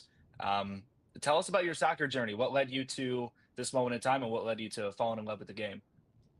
I'm originally from Venezuela, and then I grew up playing soccer over there, and came to the States with a scholarship. I played for Grace College, and then, like I said, I've been in love with the game since then, and I have a passion now for just teaching, helping the younger guys to get better. So I'm ready to step into the coaching stage of my life. So, like I said, I'm always gonna be a lover of the game. Doesn't matter if it's 5 years or 10 years from now. I'm always gonna be involved with it, or at least I want to. So yeah. Awesome. Is there anybody in your life personally in Venezuela that helped you kind of fall in love with the game at a young age? I would say my sister. She is 6 years older than me. Don't tell her that I say that, but whatever she did, I did. So she loved playing soccer, and I grew up in a neighborhood that we were all around the same age. So we didn't have a soccer field. It was just playing in the streets, playing in a little park. So that's where I fell in love with the game. Again, huge thank to my sister. Like I said, she was good at it, I would say. But again, don't tell her that I say that. But I would say my sister, like my neighbors, yeah, my family, of course, always supported me with the dreams that I had, and with soccer. So yeah, I would say them. I feel like any Venezuelan, it's like a rite of passage to play in the streets before you play on a field. Yeah, for sure. That's kind of like the path. That's a blueprint. Yeah, for sure. Awesome. So you come to Goshen City FC. First off, what led you to the city in general, besides playing over at Grace College, and what have you experienced from the soccer-rich culture just in Goshen, Indiana alone? Well, it's been awesome. The community that they have in Goshen, it's close by Warsaw and Goshen. But I really seen a community where they enjoy watching the game. They look forward to a Saturday to just gather all together to just watch us play. And then we really felt like over the season that support, and our best way to like just pay them back is just like with good performances. But like we really felt that support over the past couple of games. So again, beautiful community, love soccer, and which of course, like American soccer not being like the main sport here in the States, it hasn't felt that way. It really feels that these guys, like, that's the passion, and like I said, we felt that over the course of the season. Yeah. So looking back on the regular season this year, is there a specific game or moment that you felt really defined Goshen City as a team, where you look back and you're just like, that's it, that's us? I would say when we play against Lansing Common, when they came to Goshen and play against us, they won. They beat us 3-2. We had like really bad mistakes, but then we never doubted. We always knew like our quality, what we could do. But when we went over there to play against them again, like the second round, we won 3-1. But the way we won, we got two red cards, and even though we had like two red cards, we have like some poor attitudes, of course. But even though we had two red cards, like, I could feel that there wasn't a doubt either.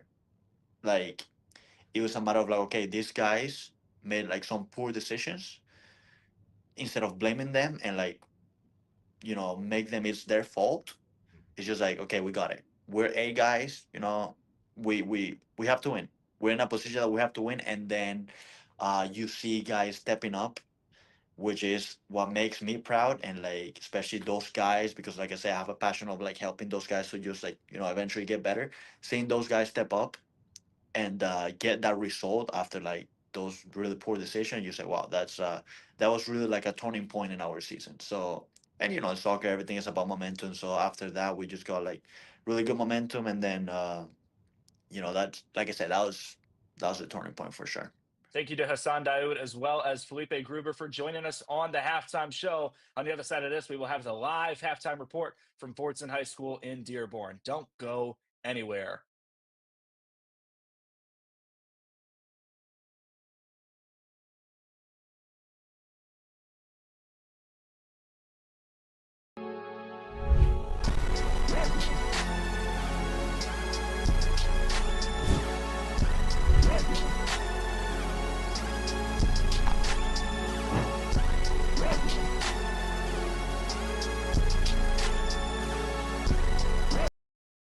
Dearborn, Detroit, Canton, Dearborn, Dearborn Heights. Everything you need.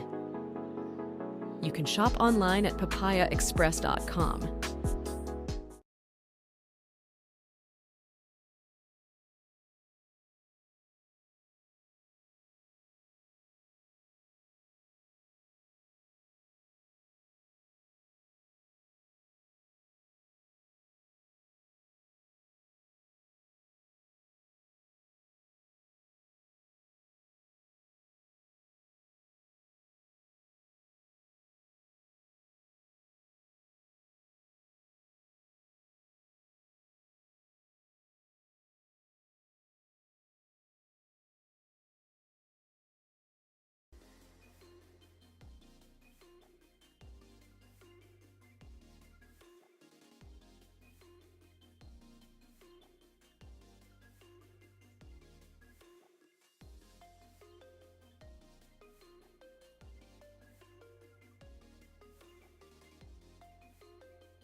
All right, Brooks.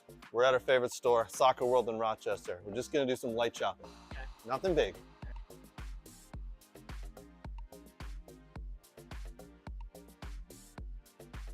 Ooh, pretty colors.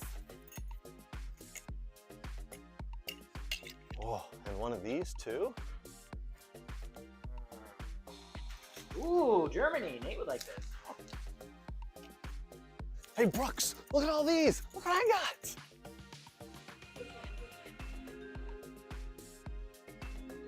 South America. Ooh, wow, that's not MLS. Cool. Socks? No.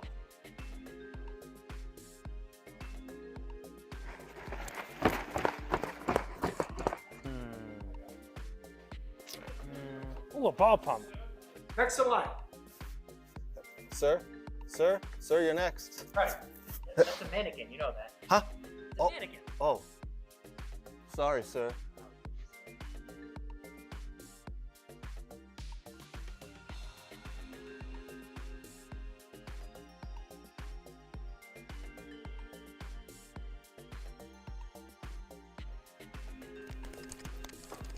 Craig, what are you doing? Nothing. Huh?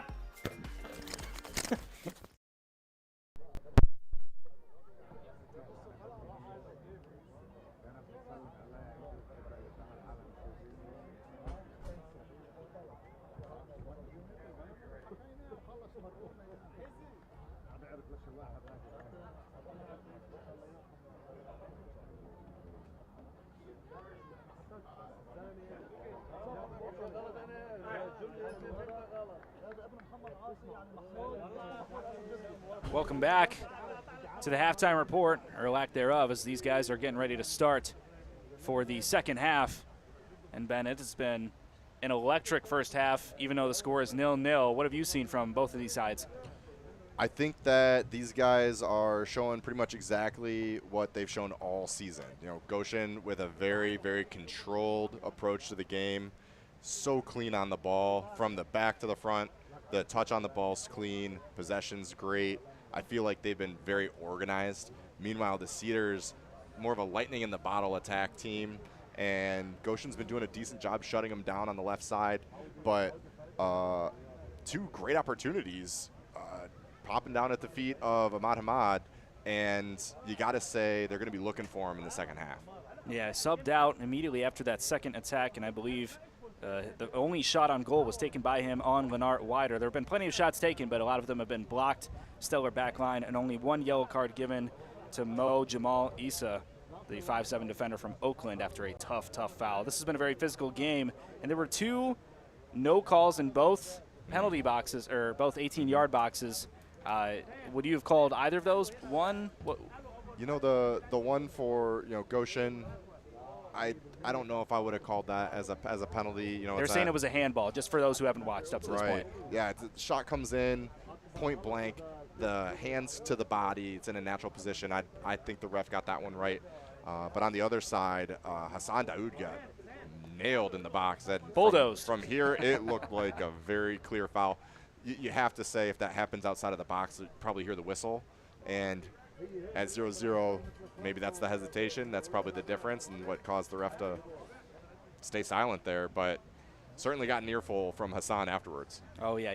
The ref is certainly in a position where they don't want to be the ones deciding the game. But if they don't call anything, then they probably are going to be the ones that decide the game inadvertently. You know what I mean? So 45 minutes left to play. This has been such a fun match up to this point.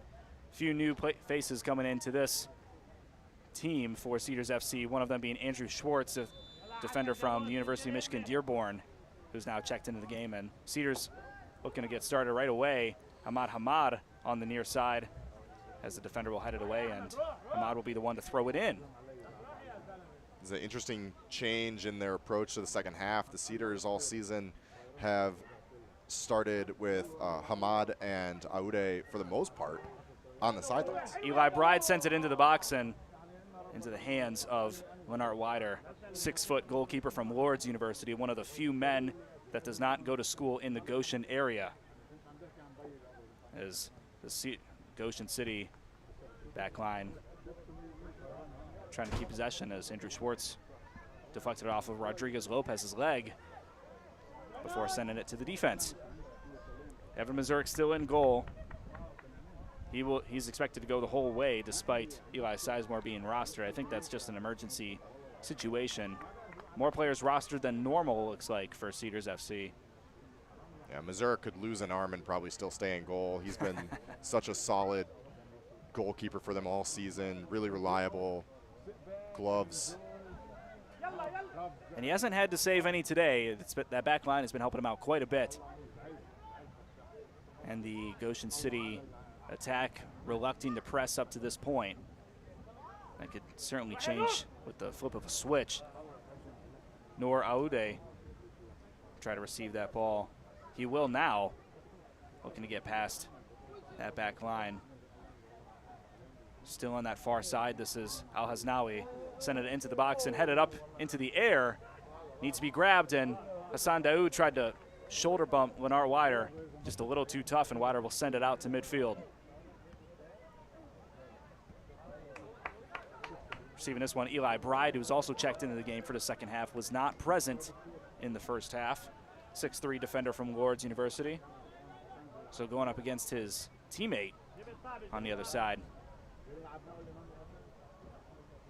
Bride will throw it in. Headed up by Flavio Cruz. Now an attack. Hamad in the box. Shot! Oh, just wide! Oh my goodness! That's just tailing off. What a hit. He's looking for that near post, tried to arrow one into the top corner, just spins away from the goal. 1 centimeter difference, and it would have probably hit off the woodwork, don't you think? Absolutely. Hamad with his 3rd shot of the game, and you know he wants those last 2 back, both opportunities. No excuse not to put that on target. I imagine him and Aude will probably go the rest of the way. They're just such a huge difference maker for this Cedars FC squad, a squad that has scored a lot in most of these games. Both of these teams won pretty impressive shutout games in their last match played. Cedars FC had a 5-0 win against the Detroit Badgers at home. And Goshen City ended their home season with a 7-0 win against Midwest United's U23 squad.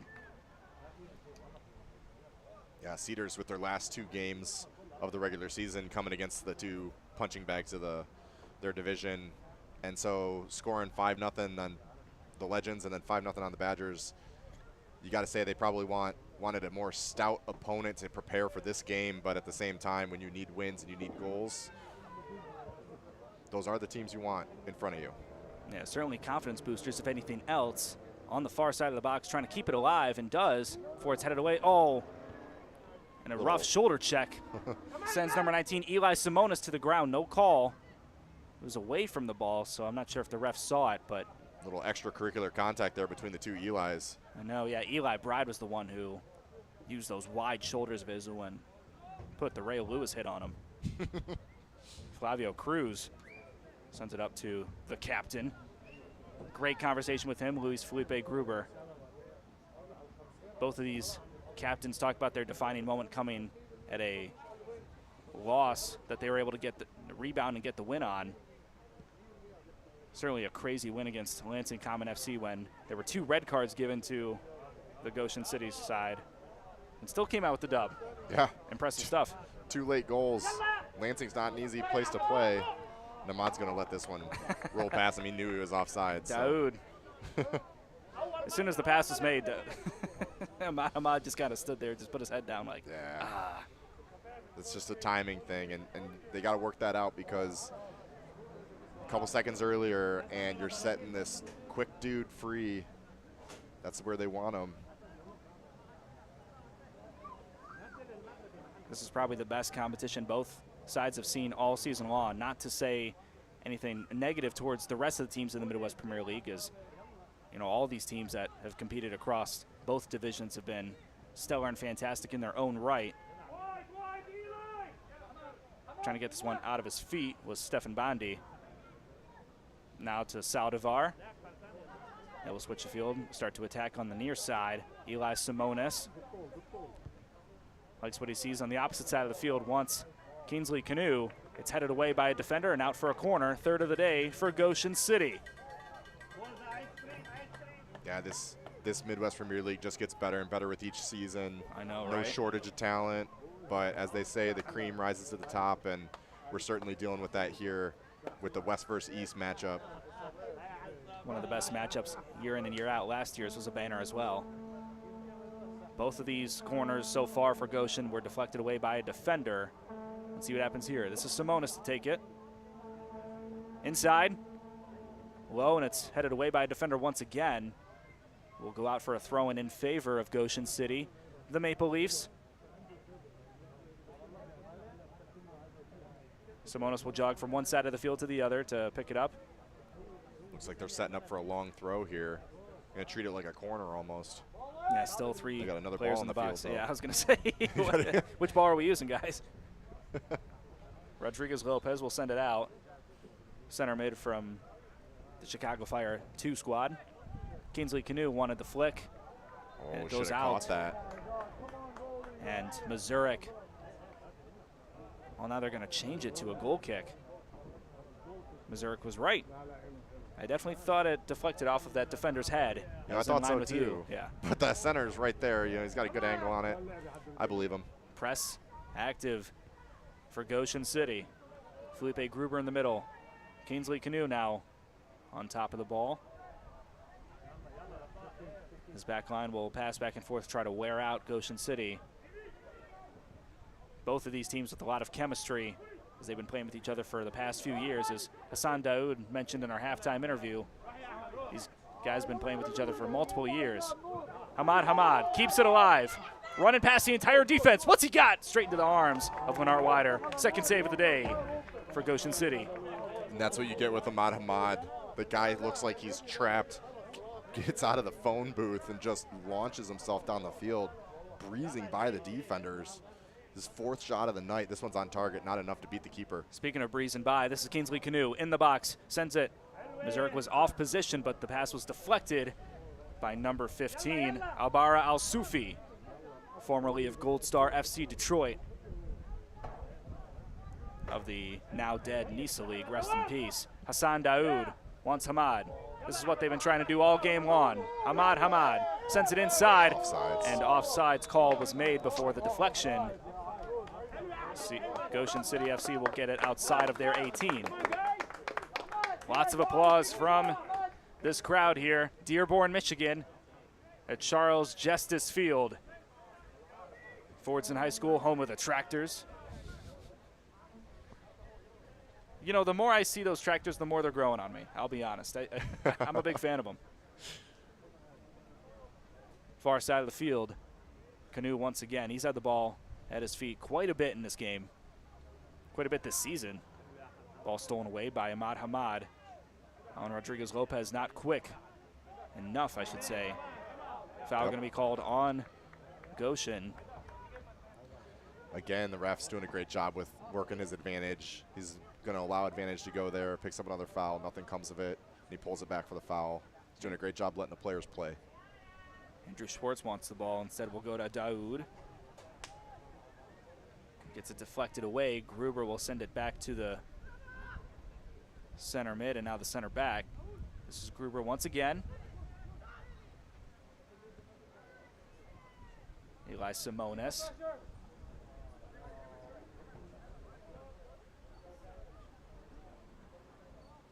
Back to Zimba. They will take it slow and easy up to this point. Rodriguez Lopez. Up to Bondi, who's playing in the middle now. In the midfield, I should say.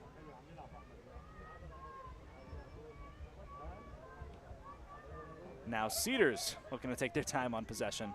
You know, Goshen's not having the same success with the through balls that they did early in the first half. And you got to assume that maybe the Cedars reworked their game plan a little bit to account for what they saw in that first half. Trying to start this attack here. This is Canoe on the far side. Trying to get past Al Haznawi.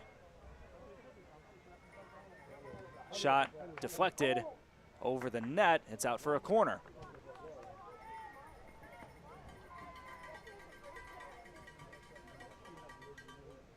For the last game of the season, I couldn't have asked for a better one up to this point.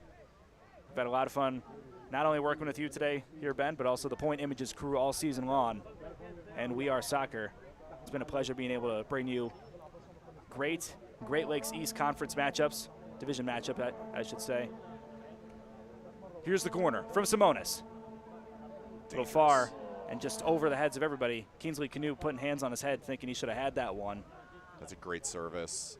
And the way Canoe jumped, it felt like he he had the whole foot above everybody else in front of him. King is absolutely right. You know, that's an opportunity that just flew right by him, and he really should be getting his head on that. That was a perfect delivery. Separates from his marker, and you gotta see better. Cedars to throw it in. A little bit of a push from Rodriguez Lopez. Will give Goshen City the ball back. Pass inside. This is Gruber. Quick pass back. Simonis now on the near side. Service into the box, deflected. Toby Antene shot and saved. Evan Mazurek. The quick That's why he's the number one. Mazurik's massive save, and he dives to his left, parries that one away. Blistering shot from the top of the box. No saves in the first half. That's his first of the day. Goes out for a corner. And a rocket-powered shot from Toby Antene. That's what you want to see from your number one. Build that confidence up. Might not be the last save he's got to make tonight. Simonis once again. Great service. Headed away. Up into the air. Still in the box. Flicked and sent out of bounds for a goal kick. Nearly 60 minutes into this match. Tied at nothing still. This may be a one-goal game. Yeah, don't let those zeros fool you. This is two teams that have so much offensive ability, and they're showing it here. The difference is the defenses are doing a great job shutting it down, and when the goalkeepers need to step up, it's happened so far tonight. Those stout back lines have been so critical for both of these teams. Speaking of the back line, this goes back to number 15, Albara Al-Sufi. He'll look for Bride. No, instead we'll go up to Daoud, the playmaker. Wants to take it himself. Double teamed, almost triple teamed before he gets it out to his teammate. Up into the air. Offsides. And Ahmad Hamad going to get called for offsides, as Ben Leitner correctly predicted. Give me a flag. Yeah, the best eyes in the game up here in the booth. Were you ever a referee? Yeah. Okay. At what level? It's a tough job. Oh, I know. Yeah, mostly youth, but once you get into the premier games and parents are shucking out $5-6 grand, it gets pretty heated real quick. Oh yeah, great crowd on hand in front of us. Lots of parents, family, and friends in attendance for both sides. A lot of players a lot of fans in the Goshen red, the Goshen orange, as well as almost all of Dearborn showing out here at Fordson High School. Rodriguez Lopez wants a shot, will instead go out. Gets that pass intercepted by the defense. There we go. Quick pass over the top, Ahmad Hamad, before Lennart Wider comes all the way out to 35 yards out. Hassan Daoud trying to get over the heads of everybody and goes just wide. Lenart Wider was 35 yards out of his net. Hassan Daoud saw the opportunity and wasn't able to get the right touch on it, sends it just to the left. Oh, and you got to take it too. He did a great job taking the shot. It's on his weaker left foot. Even 50 yards out, you might not see another opportunity present itself, so pull the trigger. Many near shots and near calls on both sides of this.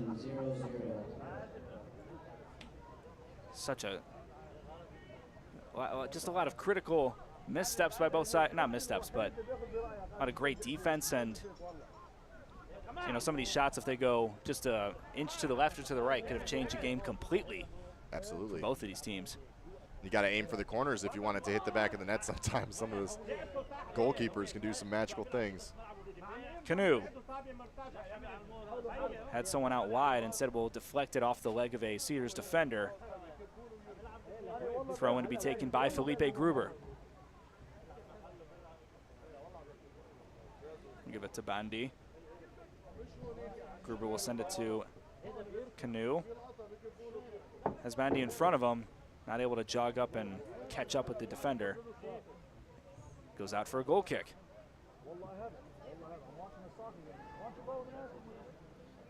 Sun goes down, the lights come on. The stars come out too. Summer soccer. Yes. Yeah. We were given the indication by the weatherman it was going to be a little rainy, a little bit wet on the field. You're like, oh, this is Midwest soccer at its best. That has not been the case up to this point. But never say never. They want that through ball. Eli Bride was in the way.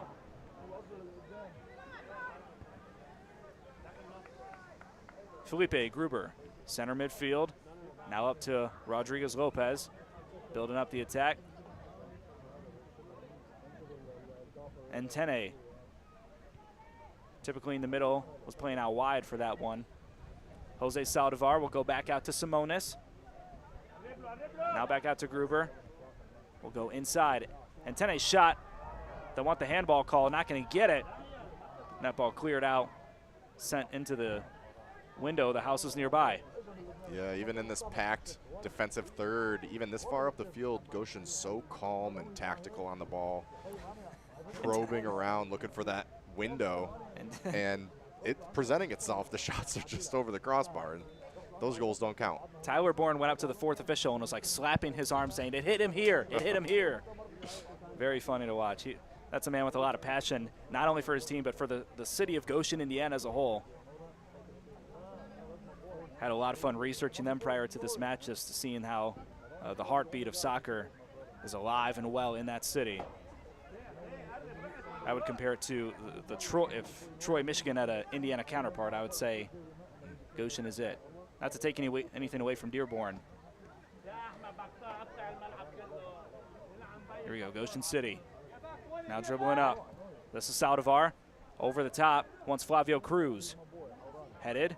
Now kicked up into the air and retrieves it himself as number 15, Albara Al-Sufi, who's been all over the ball here in the second half as a defender.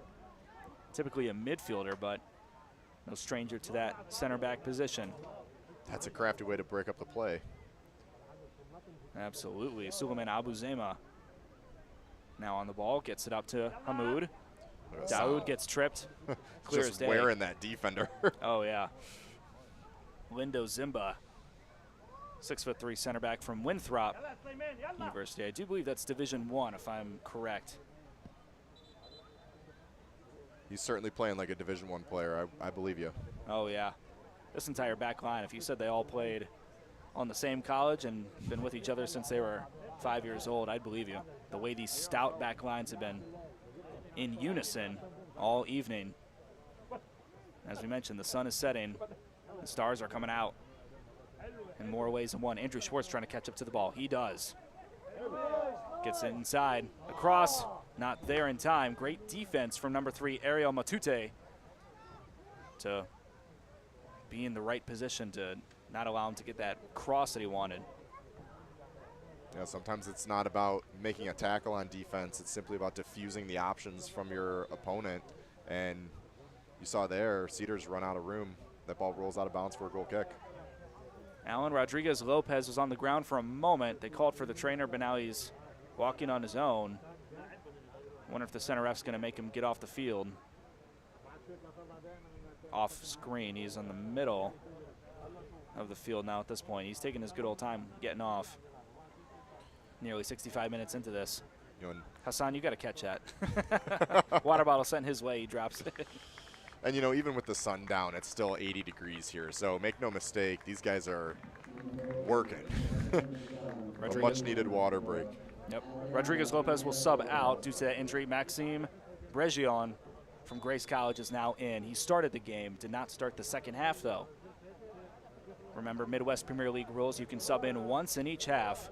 So that'll be the last Alan Rodriguez-Lopez will see in this Great Lakes Championship game.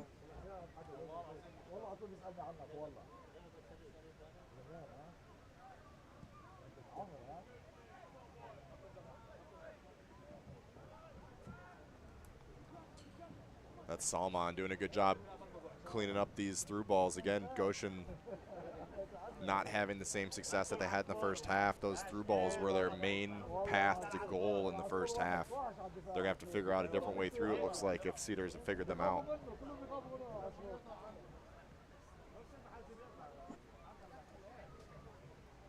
Ball back in play. And foul going to be called.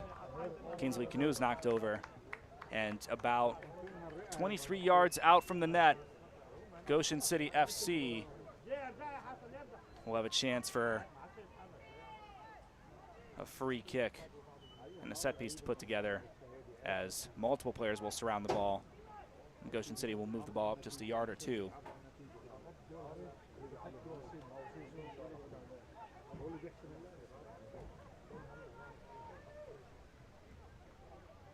You may be wondering if this game ends up being 0-0 towards the end of the game. Will we play extra time or go straight to PKs? I don't know. Shot sent inside directly into the arms of Evan Mazurek. Second save of the day. Did not need to work hard for that one. Just went straight into his chest. Going away. Excellent run. Ahmad Hamad slows up. And we'll go back to Daoud, the master technician. Sends it all the way into the brick building over there. I will say that Goshen Cedars 0-0 after 90 minutes is not on my bingo card. Not on mine either, but I imagine it's definitely going to come down to the wire. It already is, with only, 23 minutes left to play in this one. As these minutes tick away, fitness is going to start to play a role. You don't want to sub off your starters, your key players, but I know Cedars have a very deep bench when it comes to their attack. We haven't seen Omar yet, and he's 6 goals on the season. Certainly a force to be reckoned with. Possession back to Cedars. We'll go off the face of Felipe Gruber, and we'll send it out towards the center ref, or the fourth ref, excuse me. And substitution getting ready to check onto the field is number 77, Fadi Omar. One of the better attackers on this team. Probably coming in for Hassan Daoud, who put in a great shift. And he is. Hassan Daoud will take a seat on the bench. The captain will now go to his role as a coach. Put on his coach's hat. Yeah.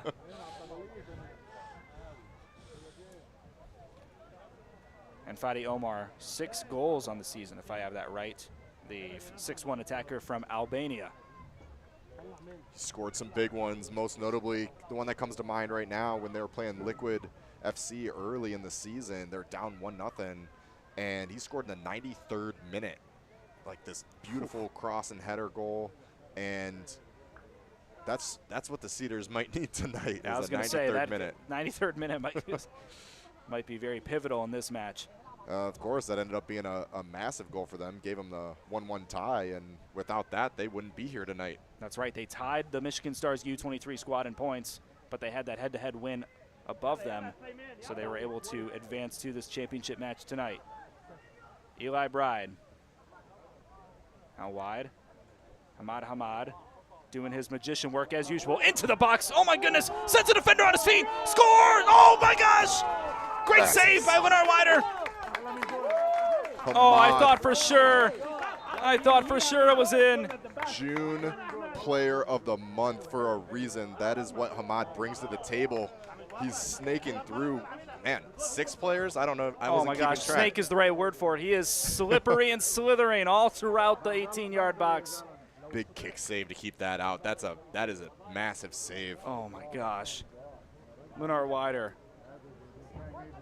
Don't blink when he's on the ball. Ahmad Hamad will evaporate from right in front of you. Sending defenders on the ground, sent Wider on the ground, but Wider got just enough to deflect that ball out and away. Oh my gosh, my heart is racing. Ahmad Hamad to throw it in. Still in the danger zone. Goshen City can't breathe yet. Sends it to the other side of the box. Deflected away. And that's Zimba. Trying to keep it alive. Now back to Cedars. This is Hamoud.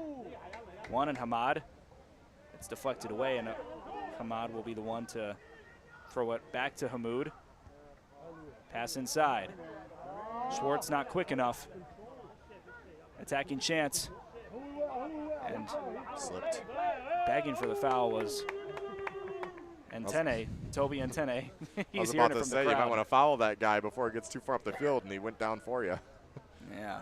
Eli Bride now. Back and forth contest. Hamad will go out, and they will look to switch the field.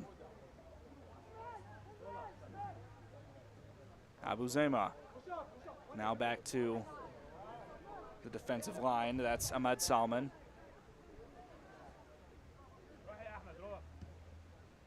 Eli Bride in the midfield. Felipe Gruber trying to keep things alive, getting his jersey tugged, and the call is made.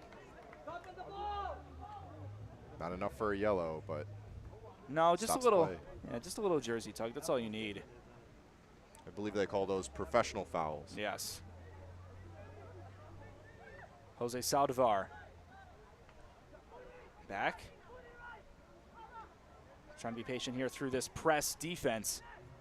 Ball sent over the top, and it's intercepted. Here's Andrew Schwartz.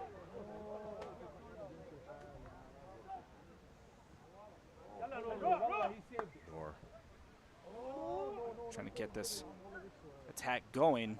Cedars doing everything in their power.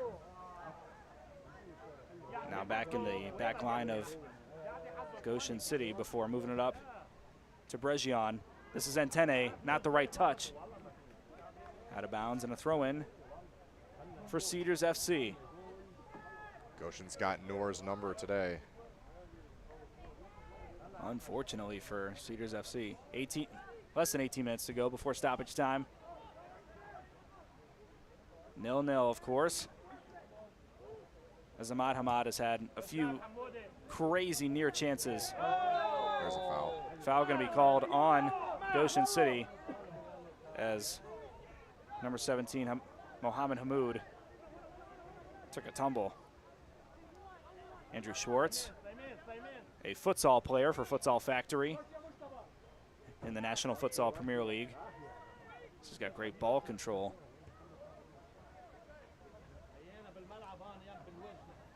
Up to the middle. Schwartz gets pulled. Call made. Ref was going to allow it to go on up until Goshen stole the ball away. It feels like every single Cedars midfielder and attacker is a 1v1 specialist on the ball here. I know. Very fun to watch these guys go at it. Hamad trying to make something happen. Magic, not quite. Back in the possession of Goshen City. Oh my goodness. That is going to be a yellow at the very least. And Ahmad Hamad not happy with number 19, Eli Simonis. Just a little bit of chippiness going on. He receives the yellow. You can't push people, but. Yeah, so you can give him a little shove or whatever, but I mean, that was just clear, blatant as day. I don't think I've ever seen anything go down so easy, though, to be honest. He certainly made sure the ref saw what was happening. And that's That's a statement to the whole team, it looked like. That little performance is his last play of the game, it looks like. Number 16, Hayden Clark will check in for the first time, the left winger from Ashland University. And Felipe Gruber is going to step off the field as well, excuse me. So that both captains now off.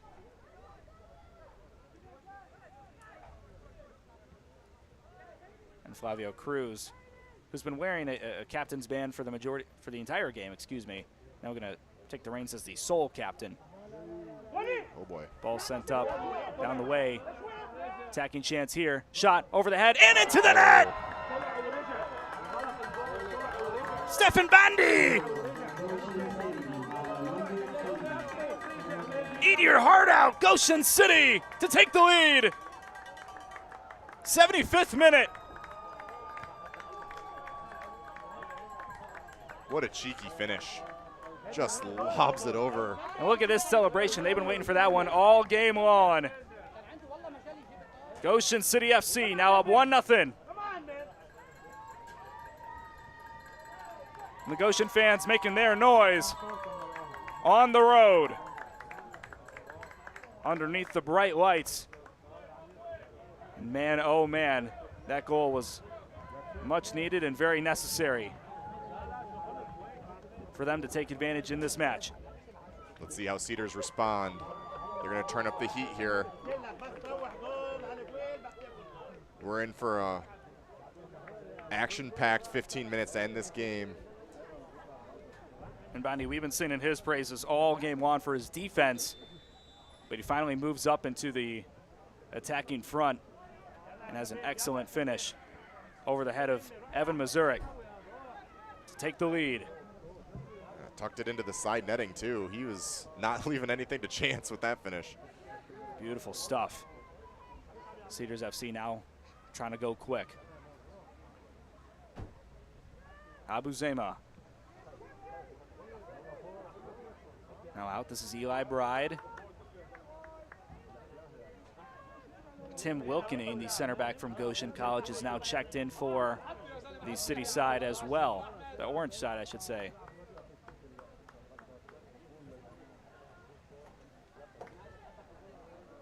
Throw in for Cedars FC, trying to make sure everybody's in the right position before the ball gets in there. Noor Aoude on the far side. Trying to get past the defense, wants a cross. Just playing with his defender at this point. Cross sent up, past the box and headed away by the defense. Goshen fans making their voices heard ever since that goal was scored just a few minutes ago. Hayden Clark sends it up to Bregion, now stolen away and back to the keeper for Cedars FC.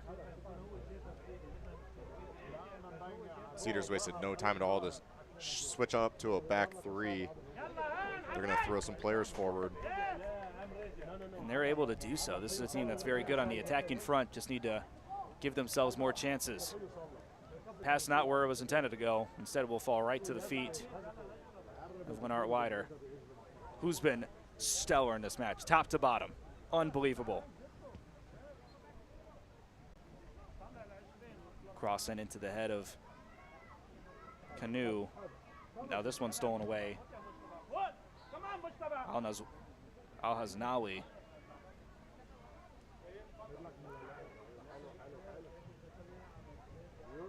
Now Canoe trying to extend the lead. Instead, we'll go back to the center midfield, and now the back line as Zimba send it back out to that far side of the field. Goshen City certainly not in a place where they can settle and try to be comfortable with a 1-0 win. Definitely not. And there's a little bit of a danger here because if you do sink back into more of a defensive form, you're just inviting the other team closer to your net, and they don't want that either. So there's a balancing act here as they shift into a slightly more defensive formation. You don't want to let the other team in. You see that here. They're still keeping the three attackers high up the field. They don't want to change their game plan too much. A lot of Goshen City fans in the chat as well as Cedars fans. Big thank you to over 100 people now watching on YouTube and many more across the different platforms. Trying to make something happen here. Oh, easy shot. Save! Save. Evan Mazurek Mazurek to the rescue there. Throwing the Stands hands up. tall. Yes. Shot taken by number 8, Maxime Bregion, the Frenchman, center mid from Grace College. And Mazurek with his first taste of action after conceding a goal. Big save, makes no mistake. Keep it at 1-0. Bregion will send it back to Canoe. Sends it out. This is Wilkening. Good passing. Canoe keeping it alive. Defended by Alaznawi. These two have been going up against each other for the majority of this game. Double team. It was successful. He's able to win the ball. Cedars going to make 3 subs here. Something's gotta give. Ali Jaffer, number 11 Mo Issa, who started this game, as well as number 18 Ziad Barakat. Keep your eye on Barakat here. Barakat and Issa did start this game. They did not start the second half, of course, with 10 minutes to go before extra time. They got to move quick. Bearcat's a great transition player. You know, you're going to see him sink back and check to the ball, get it deep, and he's known to turn and just plow straight up the middle of the field. They need that from him. 10 minutes to go. Yeah, they need anything at this point. Hamad has let his emotions get the best of him up to this point, earning the yellow card. And now Goshen City's aware of that, at least to this point, knowing that all you have to do is give him a little shoulder bump and he's going to push you over. Yeah. Anything his coaching staff can do to calm Hamad down would be very beneficial in order for his. I don't know if you want him calm, though. You might want him angry. Might be more dangerous that way. That's true. Yeah. It's a good way to think of it. A little push in the back there. That one gets missed by the ref. They haven't been calling a lot of those in this game. There have been a lot of pushing and shoving and stuff like that. Mazurek will get this ball back. So whether you agree or disagree with the officiating, at least it's been consistent, I would say, across the board. Yeah, I think that, you know, for the most part, it's been great. Cedars probably feel a bit hard done not getting the PK in the first half, but aside from that, the definition of a foul certainly has been consistent.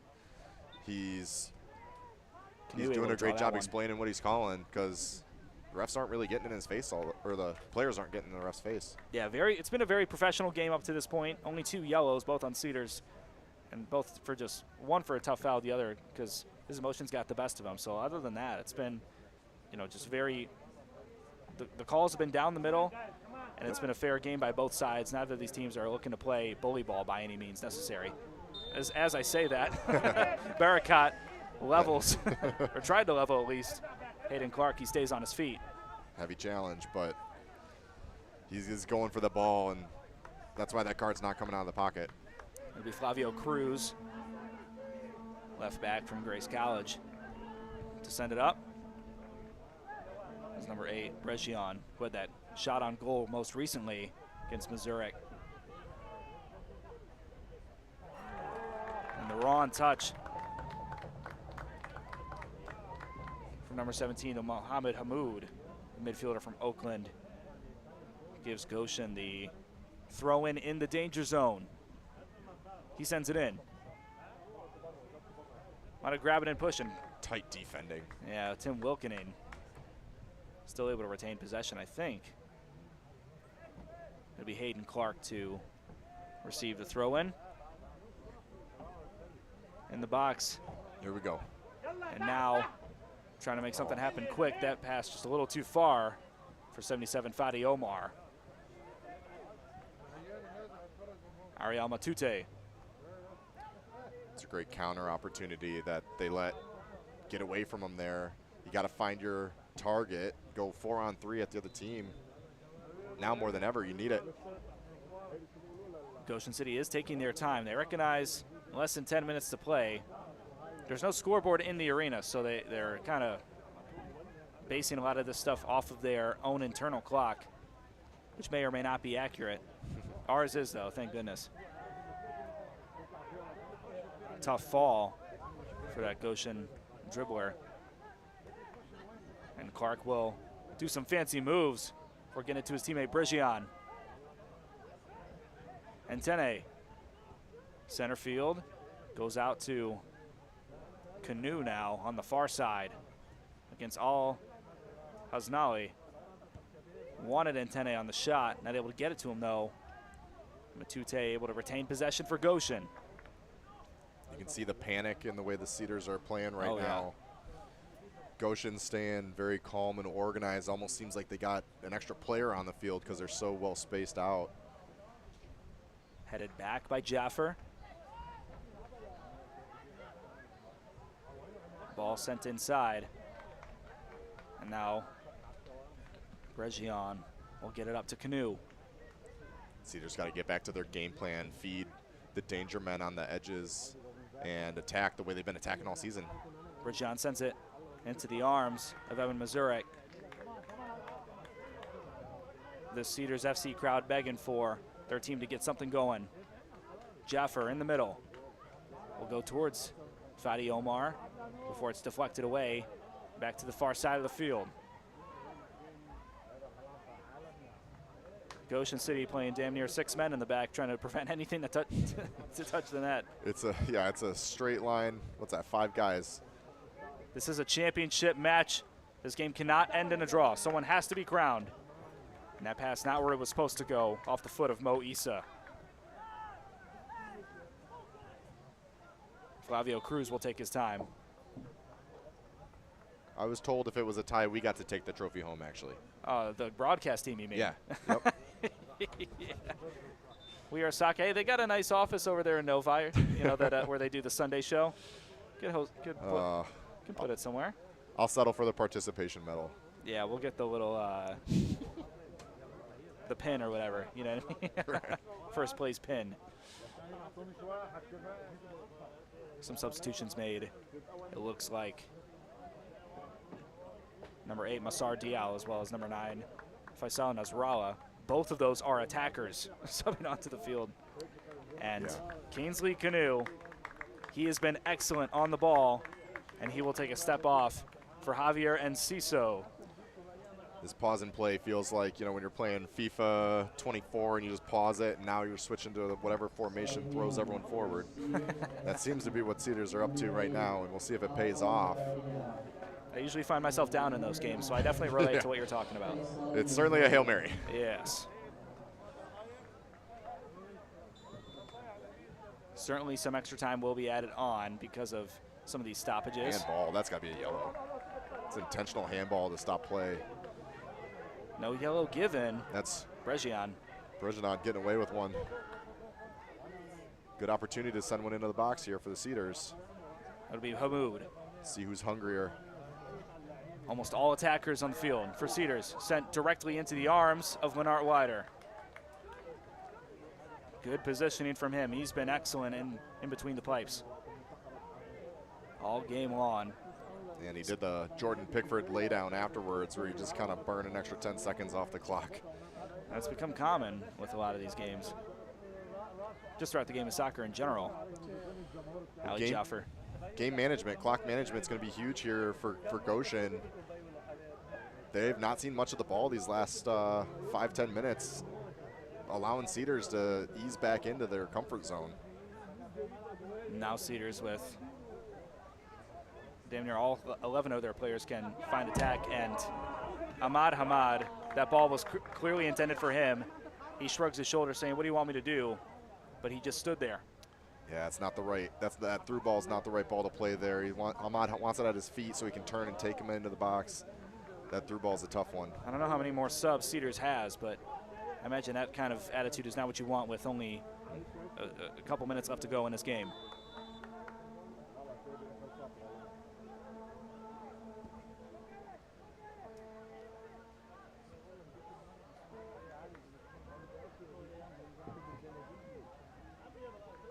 Goshen City FC played in the UPSL the past couple seasons, have been very successful in their tournament runs.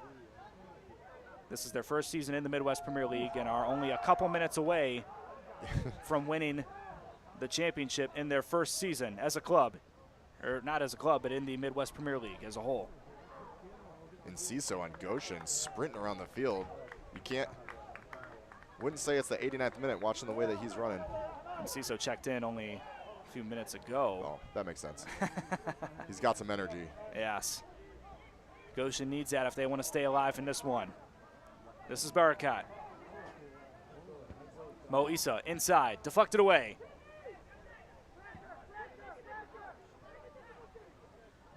Back to Barakat.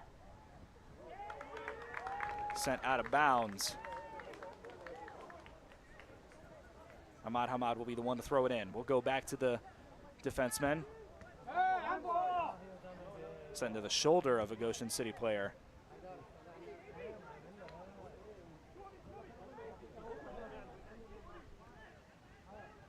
Love that gamesmanship from the Goshen coach. Hands the ball to his opponent. And, you know, he could have tossed it to him, but he decided to hold it out. So he had. So he made the Cedars FC guy get it regardless.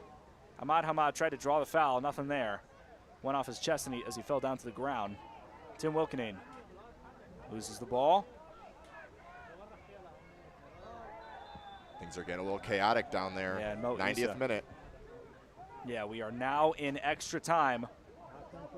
Only about 1 or 2 more games up to this point, or sorry, 1 or 2 more minutes up to this point. Goshen City trying to do everything they can to secure this victory. Barakat out to Ahmad Hamad, not the right touch. Still in bounds, Hayden Clark. These teams muscling it out with each other. Sent out of bounds. Ahmad Hamad on the near side, crosses, sent too far.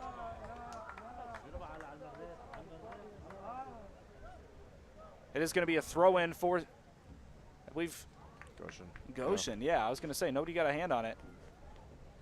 That cross missed everyone. Went all the way out on the opposite side for a throw. That's that anger. He put all of his weight into that ball. Yeah. Far side of the field. Goshen trying to fight just however many more seconds they have to before the end of this one. I imagine only about 30 seconds, 30 or 60 seconds before. Here comes yellow for time wasting. Yellow. Ball boy tossed the ball to him and he just let it go. Goshen's first yellow of the game. Yeah, I was going to say Bondi giving that yellow. 92nd minute. Great defense from Cedars to deflect it up into the air, but it is going to be a corner for Goshen, and they can take almost as long as they want with this one. Cedars are going to walk the ball to the corner flag for him, try to speed this up. Seconds dripping off of the clock.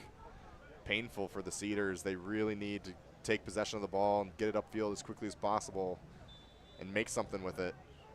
364 days ago, this team won the Great Lakes Championship on the road, and Goshen City with a chance to do the same themselves. Foul called, and Goshen City will have a set piece chance, literally with seconds remaining in this one. Obviously, they're not going to go for the set piece. They'll probably just kick it back to their teammate, who will send it into the box as Offside. is. And the offsides flag is up. This is it. This is the opportunity for Cedars. They got to get the ball upfield. They got to make something happen. Literally right now, no time left. We're on borrowed time here in Dearborn. Cedars down 1-0.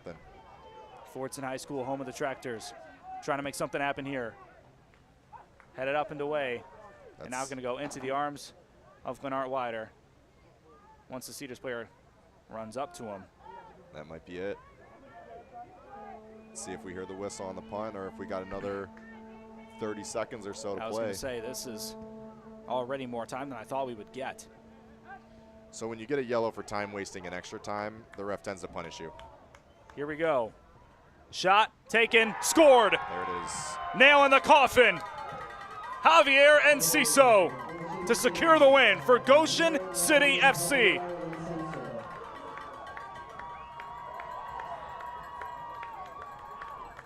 What else can you say? Goshen City showing the Midwest Premier League why they belong. First season in this league, they ran through the West, and now they're doing what they want in the second half here in Dearborn, Michigan, on the road in enemy territory. Goshen City, seconds away from securing the Great Lakes Championship.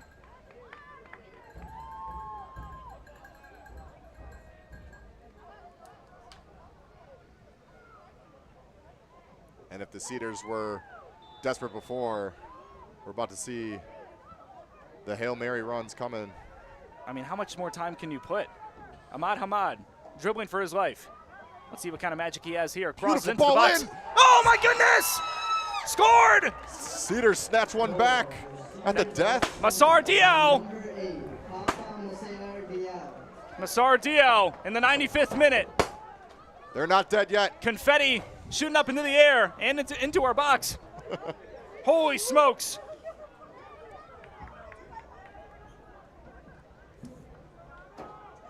And that was Dial from Ahmad Hamad, and you got to say that's the cross that Ahmad's been trying to put in all half.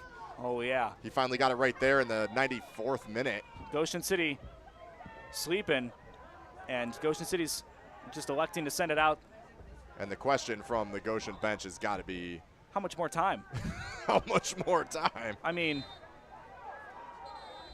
center ref saying you got to throw it in at the right spot. Cedars trying to make anything happen. Throw in now in favor of Goshen City. Drama at the death. They got put it in the corner. Bregion. There it is. And that is to the final whistle. Goshen City FC are your Great Lakes champions. And that is full time. 2-1. Traveling 3 hours to Dearborn, Michigan in enemy territory. The fans showed up loud and proud as the men in orange secure the Great Lakes Championship in their first season in the Midwest Premier League. Absolutely earned it. Absolutely earned it. Cedars didn't give them anything. They had to shut them down and turn around and do it. Took 75 minutes. They finally broke the deadlock. Cedars threw players forward. Goshen made them pay. Took a little bite at the end there, 2-1. Consolation goal in the end, though. Cedars weren't able to turn it around. This is as good of a game as you could have asked for on the biggest stage here on We Are Soccer. Ahmad Hamad's got to be looking back at those 5 opportunities that he had today and just wishing he could have powered one past the competent hands of Goshen's goalkeeper, who had quite the game, some massive saves, big kick save to keep his team in it. Now, he received a yellow card in the 73rd minute for pushing over Maxime Bregion. Was that the turning point, you think? Was that the moment when stuff started to go more in Goshen City's favor? You know, that definitely seemed to be the moment where Hamad started to switch off. And without that threat to think about, Goshen was able to send more people forward, and actually was a defensive player who got in on net for that first goal. And celebrations taking place in the middle of the field.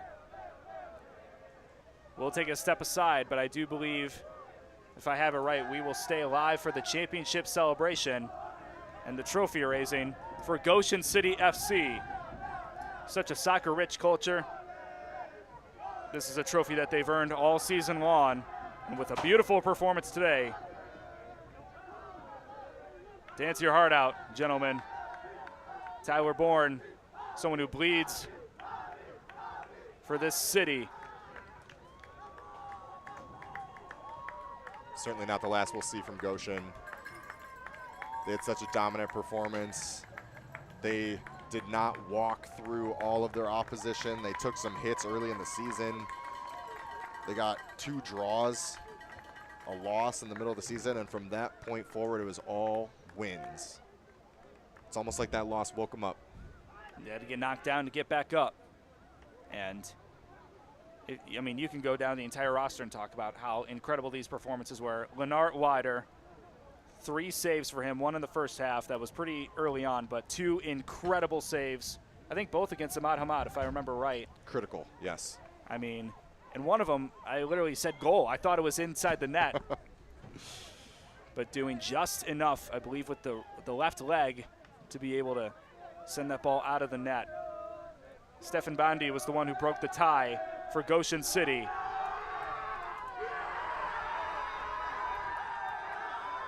2025 Great Lakes Midwest Premier League champions, Goshen City FC Maple Leaves, celebrated in Dearborn, and they're going to take that one home. And I don't know what other championship games have yet to come, but I'll tell you what, they got a lot to live up to. This was as amazing of a game as it could have been.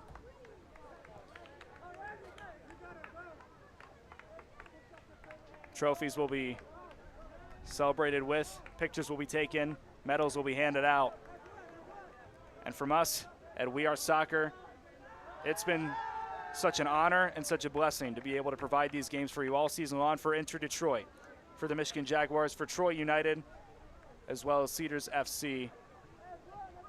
From all of the Point Images crew, Ed Hara, John Mills, as well as Will Hara, and everybody who puts these projects together, from Craig Hearn and Brooks Lane Beer, who have organized this all season long, from Ben Leitner, my amazing color commentator, and the voice of Troy as well as Cedars FC. My name is Garrett Pogg. It has been an honor to bring these games to you all season long. We will see you in 2026, if not sooner. Take care and have a wonderful night and a wonderful off season. Good night.